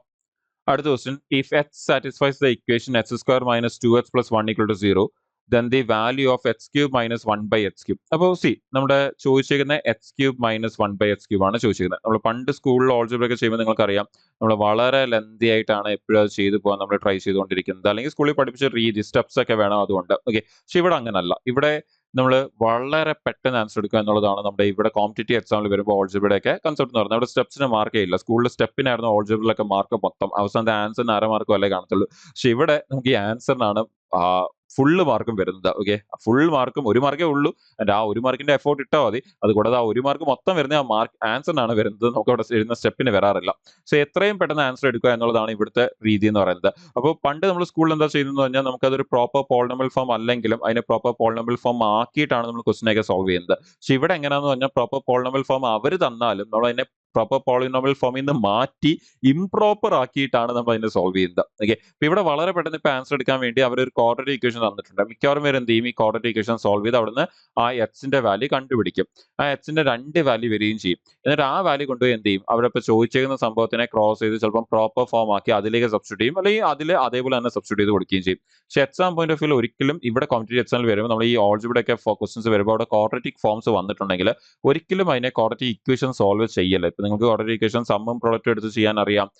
ഒരു minus B plus minus root of B square minus 4ac/2 എന്ന് പറഞ്ഞ ഫോർമുലയാണ് ഒരുപാട് പേര് ഉപയോഗിക്കുന്നത്. അത് വെച്ച് ചെയ്യാൻ അറിയാം. പക്ഷെ അതൊന്നും ചെയ്യാൻ നിൽക്കുകയേ ചെയ്യില്ല. ഓക്കെ, എപ്പോഴും ഒരു ക്വാഡ്രാറ്റിക് ഫോം വന്നാൽ, ക്വാഡ്രാറ്റിക് മാത്രമല്ല ഈവൻ അല്ലാത്ത ക്വാഡ്രാറ്റിനേക്കാളും വലിയ ഫോംസ് വന്നാലും ഇവിടെ എപ്പോഴും നമ്മൾ ചെയ്യേണ്ട അപ്രോച്ച് എന്താന്ന് പറഞ്ഞാൽ അതിനെ എച്ച് പ്ലസ് 1/x അല്ലെങ്കിൽ എച്ച് മൈനസ് 1/xന്റെ ഫോർമാറ്റിലേക്ക് കൊണ്ടുപോകുക എന്നുള്ളതാണ് നമ്മുടെ ഇവിടുത്തെ എപ്പോഴും ഉള്ള കൺസെപ്റ്റ് എന്ന് പറയുന്നത്. അപ്പൊ അത് ചെയ്യാൻ വേണ്ടി എന്താ ചെയ്യേണ്ടതെന്ന് പറഞ്ഞാൽ എപ്പോഴെങ്കിലും ഇതുപോലത്തെ ഫംഗ്ഷൻസ് വന്നു കഴിഞ്ഞാൽ നിങ്ങൾ ചെയ്യേണ്ടത് ആ തന്നേക്കുന്ന എല്ലാത്തിനെയും അവിടെ തന്നേക്കുന്ന വേരിയബിൾ എക്സോ വൈയോ പിയോ ക്യൂയോ എന്താന്ന് വെച്ചാൽ അതുകൊണ്ട് അതിനെ എല്ലാത്തിനെയും ഡിവൈഡ് ചെയ്യുക എന്നുള്ളതാണ് കൺസെപ്റ്റ്. ഇപ്പൊ ഞാൻ അവിടെ എല്ലാത്തിനെയും എച്ച് കൊണ്ട് ഡിവൈഡ് ചെയ്താൽ എച്ച് സ്ക്വയറിനെ ഞാൻ എച്ച് കൊണ്ട് ഡിവൈഡ് ചെയ്താൽ എന്ത് വരും? എച്ച് എന്ന് വരും. ആ 1നെ ഞാൻ എച്ച് കൊണ്ട് ഡിവൈഡ് ചെയ്ത് എന്ത് വരും? 1/h എന്ന് വരും. ആൻഡ് ആ -2നെ ഞാൻ എച്ച് കൊണ്ട് ഡിവൈഡ് ചെയ്ത് എന്ത് വരും? എനിക്ക് -2 എന്ന് മാത്രം വരും. ഈക്വൽ ടു 0നെ ഞാൻ എച്ച് കൊണ്ട് ഡിവൈഡ് 0 തന്നെ വരും. ആ -2 ഇപ്പുറത്ത് വന്നു കഴിഞ്ഞാൽ നിങ്ങൾക്ക് ഡയറക്റ്റ്ലി അവിടെ നിന്ന് എഴുതാമായിരുന്നു, എന്നാലും നമുക്ക് പ്രോപ്പർ മനസ്സിലാവാൻ വേണ്ടി ഇപ്പോൾ പ്രോപ്പർലി എഴുതി പോവാം. അപ്പോൾ ആ 2 നമുക്ക് ഇപ്പുറത്ത് കൊണ്ടുവന്നാൽ നമുക്ക് എച്ച് പ്ലസ് 1/h = 2 എന്ന് വരും. നിങ്ങൾ ആലോചിച്ച് നോക്കിയാൽ ആ എച്ചിന് എന്തിട്ടാൽ മാത്രമേ ഇവിടെ 2 വരത്തുള്ളൂ? ഒരു നമ്പറും ആ നമ്പറുടെ ഇൻവേഴ്സ് കൂടി ആഡ് ചെയ്യുമ്പോൾ 2 വരുന്നുണ്ടെങ്കിൽ അത് 1 ഇട്ടാൽ മാത്രമല്ല അങ്ങനെ സംഭവിക്കത്തുള്ളൂ. 1ഉം 1 കൂടി ആഡ് ചെയ്താലല്ലേ 2 വരത്തുള്ളൂ. അങ്ങനെയാണെങ്കിൽ നമുക്ക് ഇവിടുന്ന് തന്നെ എന്ത് പറയാൻ പറ്റും? എക്സിന്റെ വാല്യൂ 1 ആണെന്ന് പറയാൻ പറ്റും. എക്സിന്റെ വാല്യൂ 1 ആണെങ്കിൽ നമ്മൾ ആ വാല്യൂ എടുത്ത് അങ്ങോട്ട് ഇട്ട് കൊടുത്താൽ മതി. ഇതിലേക്ക് ഇട്ട് കൊടുത്താൽ മതി. 1ന്റെ ക്യൂബ് 1 മൈനസ് 1ന്റെ 1/1ന്റെ ക്യൂബ് 1 1ഉം 1ഉം മൈനസ് ചെയ്ത് കഴിഞ്ഞാൽ എന്ത് വരും? ആൻസർ 0 എന്ന് വരും. ആൻസർ ഓപ്ഷൻ ഡി 0 എന്ന ആൻസർ കിട്ടും. നോക്കി എത്ര പെടുന്ന ആൻസർ വരുന്നതെന്ന്. അപ്പോൾ നിങ്ങൾക്കറിയാം അവിടെ ഈ സ്റ്റെപ്പിന് ഒന്നും ആവശ്യമില്ല. അവിടുന്ന് കാണുമ്പോൾ തന്നെ ആ ഇക്വേഷൻ കാണുമ്പോൾ തന്നെ ഇത് അറിയാവുന്ന ഒരാളെങ്കിൽ ആ ഇക്വേഷൻ കാണുമ്പോൾ തന്നെ അവിടുന്ന് അത് മൈൻഡിൽ തന്നെ എക്സ് കൊണ്ട് ഡിവൈഡ് ചെയ്ത് കഴിഞ്ഞാൽ അവിടെ 2 വരാൻ പോകുന്നത് കാണാൻ പറ്റും. ആൻഡ് 2 ആണെങ്കിൽ എക്സിന് 1 വന്നാൽ മാത്രമേ അത് വരത്തുള്ളൂ എന്നും അറിയാം. ഇവിടേക്ക് അത് നോക്കുമ്പോൾ അവിടെ X cube minus 1/x cube, അതിപ്പോൾ ക്യൂബ് അല്ല എത്രയെങ്കിലും വലിയ പവർ ആയിക്കോട്ടെ, ആൻസർ അവിടെ എക്സ് മൈനസ് എക്സ് എന്നൊരു കൺസെപ്റ്റ് അവിടെ വരുന്നത്, അല്ലെങ്കിൽ അവിടെ 1 മൈനസ് 1 ആ വരുന്നത്. അത് 0 ആയി പോകും. നമുക്ക് അത് കാണുമ്പോൾ തന്നെ അറിയാം. അതിപ്പോൾ ക്യൂബ് ആവണമെന്ന് തന്നെ നിർബന്ധമില്ല. സ്ക്വയർ ആയാലും ഇനി അവിടെ 3 അല്ല 33 ആയാലും 63 ആയാലും 73 ആയാലും ഒക്കെ തന്നെ ആൻസർ എന്തേ വരത്തുള്ളൂ? ഇതേ സെയിം ആൻസർ തന്നെ അവിടെ വരത്തുള്ളൂ. ഓക്കെ, സോ അത് കാണുമ്പോൾ തന്നെ നമുക്ക് അവിടെ നിന്ന് മനസ്സിലാക്കുക, എന്നിട്ട് അതിനെ അവിടെ നിന്ന് എടുക്കാൻ നോക്കാം. ആൻഡ് നമ്മുടെ ഈ സെഷനിൽ ഒരു ലാസ്റ്റ് ആൻഡ് വളരെ ഇമ്പോർട്ടന്റ് ആയിട്ടുള്ള ഒരു പെർസെൻറ്റേജിന്റെ ക്വസ്റ്റ്യനിലേക്ക് നമുക്ക് പോകാം. വളരെ വളരെ ഇമ്പോർട്ടന്റ് ആയിട്ടുള്ള ഒരു പെർസെൻറ്റേജിന്റെ ക്വസ്റ്റ്യനിലേക്ക്. പക്ഷെ അവർ തന്നേക്കുന്ന പെർസെൻറ്റേജ് ആക്കിയല്ല തന്നേക്കുന്നത്, അവർ ഫ്രാക്ഷൻ ആക്കിയാണ് തന്നേക്കുന്നത്. ഓക്കെ, നമ്മുടെ റേഷ്യോയുടെ ക്വസ്റ്റൻ ആണെന്ന് കൂടി നമുക്ക് പറയാം. പക്ഷെ നമുക്ക് ഏറ്റവും ഇമ്പോർട്ടന്റ് ആണ് ഈ ഇൻകം എക്സ്പെൻഡിച്ചർ സേവിങ്സിന്റെ ക്വസ്റ്റൻസ്. നമ്മുടെ കോമ്പറ്റേറ്റീവ് എക്സാംസിലേക്ക് വരുമ്പോൾ പെർസെൻറ്റേജ് ആയാലും റേഷ്യോ ആയാലും ആവറേജ് ആയാലും ഒക്കെ തന്നെ അവിടെ വളരെ ഇമ്പോർട്ടന്റ് ആണ് ഇൻകം എക്സ്പെൻഡിച്ചർ സേവിങ്സ് എന്ന് പറയുന്ന ടൈപ്പ്. അപ്പൊ അതിലൊരു ക്വസ്റ്റൻ ആണ് ചോദിച്ചിരിക്കുന്നത്. പക്ഷെ ഭയങ്കര സിമ്പിൾ ക്വസ്റ്റൻ ആണ് ചോദിച്ചിരിക്കുന്നത് എന്താ? Out of Harish monthly salary of rupees 45,000, ഹാരിഷിന്റെ മന്ത്ലി സാലറി എന്ന് പറയുന്ന 45,000 റുപ്പീസ് ആണെന്ന് പറഞ്ഞിട്ടുണ്ട്. അതിൽ 1/3 of the expenditure are education. അപ്പൊ അതിലെ 1/3 പോകുന്നത് എഡ്യൂക്കേഷന് വേണ്ടിയാണ് പോകുന്നത്. എഡ്യൂക്കേഷന് വേണ്ടിയാണ് പോകുന്നതെങ്കിൽ അതിൽ 1/3 എന്ന് പറയുമ്പം നമ്മുടെ ഈ 45,000ന്റെ 1/3 1/3 എന്ന് പറഞ്ഞാൽ അത് എത്ര ആയിരിക്കും? 15,000 ആയിരിക്കത്തില്ലേ? 15,000 1/3 45/3 15 15,000. പിന്നെന്താ പറയുന്നത്? And of the expenditure are 2/6 on food എന്ന് പറഞ്ഞിട്ടുണ്ട്. ആൻഡ് ഇത് കഴിഞ്ഞാൽ പിന്നെ ബാക്കിയുള്ള എക്സ്പെൻഡിച്ചർ എന്ന് പറയുന്നത് 2/6 ഓൺ ഫുഡ് എന്ന് പറഞ്ഞിട്ടുണ്ട്. പക്ഷെ അവിടെ ശ്രദ്ധിക്കേണ്ടത് അവർ ചുമ്മാ 2/6 എന്ന് പറഞ്ഞേക്കുന്നത്. ആ 2/6 കട്ട് ചെയ്ത് എന്ത് വരും? 1/3 വരും. നോക്കി, അവരതിനെ ചെറുതായിട്ടൊന്ന് പെട്ടെന്ന് ശ്രദ്ധിക്കാതിരിക്കാനാണ് ഇങ്ങനെ ആക്കിയേക്കുന്നത്. അപ്പോൾ കുറെ പേരെങ്കിലും അത് ശ്രദ്ധിക്കാതെ ആ 2/6 തന്നെ എടുത്ത് സോൾവ് ചെയ്യും. 2/6 എടുത്ത് സോൾവ് ചെയ്യില്ല, 1/3 തന്നെ അവർ പറഞ്ഞേക്കുന്നത്. എന്ന് പറഞ്ഞാൽ അവർ പറയുന്നത് ഇത്രയേ ഉള്ളൂ, ഈ 45,000ന്റെ 1/3 എഡ്യൂക്കേഷന് പോയി. ബാക്കിയുള്ള പൈസയുടെ ഈ പറയുന്ന പോലെ ബാക്കി ഈ പറയുന്ന വീണ്ടും ഒരു 1/3. ഓക്കെ, വീണ്ടും ഒരു 1/3 and of the expenditure are 2/6 on food and other necessities എന്ന് പറഞ്ഞിട്ടുണ്ട്. അപ്പം വീണ്ടും ഈ ഒരു എന്താ പറയാ ഫുഡിന് വേണ്ടിയും പിന്നെ ബാക്കിയുള്ള കാര്യങ്ങൾക്ക് വേണ്ടി വീണ്ടും ഒരു 1/3 പോയി. അങ്ങനെയാണെങ്കിൽ വീണ്ടും ഒരു 1/3 ഓഫ് നമ്മുടെ ഈ 45,000 എന്ന് പറയുന്നത് എന്ത് തന്നെ ആയിരിക്കും? 15,000 തന്നെ ആയിരിക്കും അല്ലേ? അപ്പൊ വീണ്ടും ബാക്കി എന്ന് പറയുന്നത് എത്രയാണ്? 15,000 ആണ്. ഇനി അത് കഴിഞ്ഞ് കഴിഞ്ഞാൽ പിന്നെ അവിടെ പറയുന്നത് എന്താ? The rest of the salary goes towards his savings എന്ന് പറയുന്നുണ്ട്. ആണെങ്കിൽ ബാക്കി റെസ്റ്റ് സാലറി സേവിങ്സിലേക്കാണ് പോകുന്നത് എന്നാണ് പറഞ്ഞേക്കുന്നത്. അപ്പൊ അങ്ങനെയാണെങ്കിൽ റെസ്റ്റ് ഓഫ് ദി സാലറി എന്ന് പറയുന്നത് ഈ പറയുന്ന സേവിങ്സിലേക്കാണ് പോകുന്നതെങ്കിൽ നമ്മുടെ റെസ്റ്റിന് എത്ര വരുന്നത്? ഇവിടെ ഒരു 1/3 വന്നു, ഇവിടെ ഒരു 1/3 വന്നു. അങ്ങനെയാണെങ്കിൽ 1/3 ഇനിയോ ബാക്കിയുള്ളത് എന്താ? 1/3 അല്ലേ? ഇനി 1/3 എന്ന് പറഞ്ഞാൽ ബാക്കി എത്ര? നമ്മുടെ ഈ 45ന്റെ ബാക്കി 1/3 എന്ന് പറഞ്ഞാൽ ബാക്കി 15 അല്ലേ? അല്ലെങ്കിൽ ഈ 3 15 കൂടി ആഡ് ചെയ്യുമ്പോഴല്ലേ നമുക്ക് 45 വരുന്നത്. ആണ് നമ്മുടെ ആൻസർ എന്തെന്ന് വരും? സിമ്പിൾ ആയിട്ട് നമ്മുടെ ഓപ്ഷൻ ഡി, നമുക്ക് ആ 15,000 എന്ന ആൻസർ വരും. അത്രേ ഉള്ളൂ, 15. ഓക്കെ അല്ലേ? അപ്പോൾ വളരെ സിമ്പിൾ ആയിട്ടുള്ള ഒരു ക്വസ്റ്റൻ ആണ്. നിങ്ങൾ കാണാൻ പറ്റുന്നുണ്ട്. വളരെ ഈസി ആയിട്ട് തന്നെ നമുക്ക് ആ ക്വസ്റ്റിന്റെ ആൻസറിലേക്ക് എത്താൻ പറ്റുന്നുണ്ട്. 15,000 എന്നുള്ളത് വളരെ സിമ്പിൾ, നമുക്ക് ചുമ്മാ വായിച്ച് തന്നെ മനസ്സിലാക്കാൻ പറ്റും. പക്ഷെ നമ്മൾ ക്വസ്റ്റിൽ എപ്പോഴും ശ്രദ്ധിക്കണം, ഈ ഓഫ് ദി റിമൈനിങ് എന്ന് വല്ലതും പറഞ്ഞിട്ടുണ്ടോന്ന്. ഓക്കെ, അപ്പോൾ അവിടെ ഓഫ് ദി റിമൈനിങ് എന്നൊന്നും പറഞ്ഞിട്ടില്ല. നമുക്ക് ഈ പറയുന്ന അവിടെ ഒരു of the expenditure are 2/6 on food എന്ന് പറഞ്ഞിട്ടുണ്ട്. എന്ന് കഴിഞ്ഞാൽ ഇത് കഴിഞ്ഞതിന് ശേഷമുള്ള എക്സ്പെൻഡിച്ചർ എന്ന് പറയുന്ന ഫുഡിന്റെ മേളിൽ 2/6 ആണ് എന്ന് പറഞ്ഞിട്ടുണ്ട്. പക്ഷെ എവിടെയെങ്കിലും ഈ ഓഫ് ദി റിമൈനിങ് എന്നൊക്കെ പറഞ്ഞിട്ടുണ്ടായിരുന്നെങ്കിൽ നമ്മൾ എടുത്തതിന്റെ ബാക്കിയുള്ളതിന്റെ 1/3 എടുക്കേണ്ടി വന്നേനെ. പക്ഷെ ഇപ്പം നമ്മൾ എടുത്തത് എങ്ങനെയാണ്? ആ ഒരു 45,000ന്റെ 1/3 വീണ്ടും 45,000ന്റെ 1/3 പിന്നെ ബാക്കി സേവ് ചെയ്യുന്ന 1/3 എന്ന് പറഞ്ഞാൽ ഇവർ ആക്ച്വലി സംഭവിക്കുന്നത് എന്താണെന്നറിയോ? അവർ സേവ് ചെയ്യുന്ന ഇങ്ങനെ ഞാൻ കാണിച്ചു തരാം. നിങ്ങൾക്ക് ഇതിനെ വേറൊരു ആംഗിൾ കാണിച്ചു തരാം. ആദ്യമേ 1/3 ചെയ്യുന്നു, പിന്നെ രണ്ടാമത് 2/6 ചെയ്യുന്നു. അപ്പൊ വീണ്ടും 2/6 എന്ന് പറഞ്ഞാൽ ആക്ച്വലി അവർ ഉദ്ദേശിക്കുന്നത് 1/3 ഉദ്ദേശിക്കുന്നത്. അത് കഴിഞ്ഞാൽ പിന്നെ റിമൈനിങ് എന്ന് പറയുന്നുണ്ട്. റിമൈനിങ് എന്ന് പറഞ്ഞു കഴിഞ്ഞാൽ ഇപ്പൊ ഒരുപാട് പേരും ചെയ്യാൻ സാധ്യതയുള്ള ഈ 1/3ഉം 2/6ഉം ആഡ് ചെയ്യും. ഇത് ആഡ് ചെയ്യുമ്പോഴത്തേക്കും നമുക്ക് അവിടുന്ന് ഈ പറഞ്ഞ പോലെ വരുന്നതെന്ന് പറഞ്ഞു കഴിഞ്ഞാൽ നമുക്കത് 4/6 എന്ന് വരും. എന്ന് കഴിഞ്ഞാൽ കട്ട് ചെയ്യുമ്പോൾ 2/3 എന്ന് വരും. പിന്നെ റിമൈനിങ് എന്ന് പറയുന്നത് എത്ര ആയിരിക്കും? 1/3 തന്നെ ആയിരിക്കും. ഇത് കട്ട് ചെയ്യുമ്പോഴും ഈ പറഞ്ഞ 1/3 തന്നെ വരും. നിങ്ങൾക്ക് നോക്കിയാൽ 3 സെയിം അല്ലേ വരുന്നത്? എന്ന് പറഞ്ഞാൽ റേഷ്യോ 1:1:1 വരും. അല്ലെങ്കിൽ അവസാനത്തെ 1 ആണ് സേവിങ്സ് എന്ന് പറയുന്നത്. അല്ലെങ്കിൽ എല്ലാം സെയിം ആണ്. അങ്ങനെയാണെങ്കിൽ ഇത് 3 കൂടി ചേരുന്നതാണ് 3. ആ 3 ആണ് അവർ 45,000 എന്ന് പറഞ്ഞേക്കുന്നത്. 3 45,000 ആണെങ്കിൽ സേവിങ്സ് എന്ന് പറയുന്നത് 1 അല്ലേ? ആ 1 എത്ര ആയിരിക്കും? 15 ആയിരിക്കും. നിങ്ങൾക്ക് അതിനെ ഇങ്ങനെ എടുത്താലും മതി.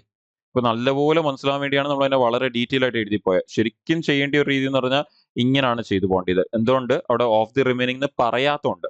അവിടെ of the remaining of the rest എന്നോ അങ്ങനെ എന്തെങ്കിലും പറഞ്ഞിട്ടുണ്ടായിരുന്നെങ്കിൽ നമ്മൾ ഇങ്ങനെ എടുക്കത്തില്ലായിരുന്നു. നമ്മൾ ഇതിനെ പ്രോപ്പർലി തന്നെ ചെയ്തു പോയാൽ അതിന്റെ ആൻസർ ഒരിക്കലും 15,000 വരത്തുമില്ല. വേറെ ഒരു ആൻസർ നമുക്ക് അവിടുന്ന് വന്നേനെ. ഓക്കെ, അപ്പോൾ നമ്മൾ ഈ ഒരു സെഷനിൽ നമ്മൾ RRB NTPC previous year questions ആണ് ഡിസ്കസ് ചെയ്തത്. ആൻഡ് നമ്മൾ ഓൾറെഡി ഇതിന് മുമ്പുള്ള ഒരു സെഷനിലും കുറേ ക്വസ്റ്റൻസ് ഡിസ്കസ് ചെയ്തിട്ടുണ്ടായിരുന്നു. അത് കാണാത്തൊരു ഉറപ്പായിട്ട് ആ സെഷൻ കാണുക. ആൻഡ് ഈ സെഷനും ഇനി അങ്ങോട്ട് വരുന്ന സെഷൻസ് നിങ്ങൾ കറക്റ്റായിട്ട് ഫോളോ ചെയ്യുക. നമ്മൾ ഓരോ സെഷൻ പോകും തോറും നമ്മൾ ഒരുപാട് കാര്യങ്ങൾ പഠിച്ചു കഴിഞ്ഞ് കഴിഞ്ഞാൽ പിന്നെ അടുത്ത വരുന്ന സെഷനിൽ നമുക്ക് അത് പിന്നെ ഒരുപാട് എക്സ്പ്ലെയിൻ ചെയ്യാതെ തന്നെ നമ്മൾ വളരെ പെട്ടെന്ന് ആൻസർ എടുത്തെടുത്ത് നമുക്ക് പോകാൻ പറ്റും. നമ്മളോട് വരുന്ന സെഷനിൽ നമ്മൾ ക്വസ്റ്റൻസിനെ കുറച്ചുകൂടി ഷോർട്ട് ആക്കിയായിരിക്കും ചെയ്തു പോകുന്നത്. അപ്പോൾ അതുകൊണ്ട് തന്നെ നിങ്ങൾക്ക് അത് ഷോർട്ട് ആയിട്ട് ചെയ്യണമെങ്കിൽ ഉറപ്പായിട്ട് നിങ്ങൾ എന്ത് ചെയ്തിട്ടുണ്ടായിരിക്കണം? നേരത്തെയുള്ള സെഷൻസ് നിങ്ങൾ കണ്ടിട്ടുണ്ടായിരിക്കണം. ആ ഷോർട്ട് കട്ട്സ് അവിടെ ഉപയോഗിക്കാം. ഇനി വരുന്ന സെഷനിൽ ഉപയോഗിക്കാൻ പോകുന്ന ഷോർട്ട് കട്ട് ഓൾറെഡി നമ്മൾ നേരത്തെ ഡീറ്റെയിൽ ആയിട്ട് ഡിസ്കസ് ചെയ്തതായിരിക്കും. അപ്പോൾ അതൊക്കെ മനസ്സിലാക്കിക്കൊണ്ട് നിങ്ങൾക്ക് ആ ക്വസ്റ്റൻസ് ചെയ്തു പോകുമ്പോൾ കുറച്ചുകൂടി ഈസി ആയിട്ട് ആൻസേഴ്സ് കിട്ടാനും ഷോർട്ട് ആയിട്ട് നമുക്ക് സ്റ്റെപ്സ് കുറയ്ക്കാനും, നിങ്ങൾക്കറിയാം സ്റ്റെപ്സ് കുറയ്ക്കുക എന്നുള്ളത് ഏറ്റവും ഇമ്പോർട്ടൻറ്റ് മാത്സിലേക്ക് വരുമ്പോൾ. അപ്പോൾ സ്റ്റെപ്സ് കുറയ്ക്കാനും ഒക്കെ നിങ്ങളെ ഹെൽപ്പ് ചെയ്യും.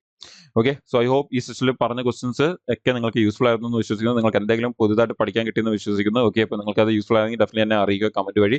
ആൻഡ് നിങ്ങൾക്ക് ഇനി വരുന്ന സെഷനിൽ ഞാൻ കൂടുതൽ അപ്പോൾ നിങ്ങൾക്ക് അത് എനിക്കൊരു മോട്ടിവേഷൻ ആയിരിക്കും ഇനി കൂടുതൽ നല്ല നല്ല ക്വസ്റ്റൻസ് കൊണ്ടുവരാൻ വേണ്ടി. അപ്പോൾ നമുക്ക് ഇനി വരുന്ന സെഷനിൽ നമുക്ക് ഇതിന്റെ NTPC RRB NTPC കൂടുതൽ ക്വസ്റ്റൻസ് ആയിട്ട് നമുക്ക് ഇവിടെ മീറ്റ് ചെയ്യാം. നിങ്ങൾ നല്ലപോലെ പ്രിപ്പയർ ചെയ്യുക വരുന്ന എക്സാംസിന് വേണ്ടി. എക്സാംസ് എപ്പോൾ വേണമെങ്കിലും നമുക്ക് വരാം. അതുകൊണ്ട് തന്നെ നിങ്ങൾ ഒട്ടും ലാഗ് ആക്കില്ല. നിങ്ങളുടെ പ്രിപ്പറേഷനെ എത്രയും പെട്ടെന്ന് തന്നെ നിങ്ങളുടെ പ്രിപ്പറേഷൻസ് കംപ്ലീറ്റ് ചെയ്ത് മാക്സിമം മോക്ക് ടെസ്റ്റ് ഒക്കെ ചെയ്ത് നിങ്ങൾ ആ ഒരു ഇംപ്രൂവ് ചെയ്യാൻ നോക്കുക. പ്രീവിയസ് ഇയർ ക്വസ്റ്റൻസ് എല്ലാം തന്നെ കംപ്ലീറ്റ് ചെയ്യുക. ഓക്കെ, അതൊക്കെ നിങ്ങൾ നല്ലപോലെ ഫോക്കസ് ചെയ്യുക. അപ്പോൾ നമുക്ക് വരുന്ന സെഷനിൽ നമുക്ക് വീണ്ടും RRB NTPC റിമൈനിങ് ക്വസ്റ്റൻസുമായിട്ട് നമുക്ക് ഇവിടെ തന്നെ നമുക്ക് മീറ്റ് ചെയ്യാം. Thank you.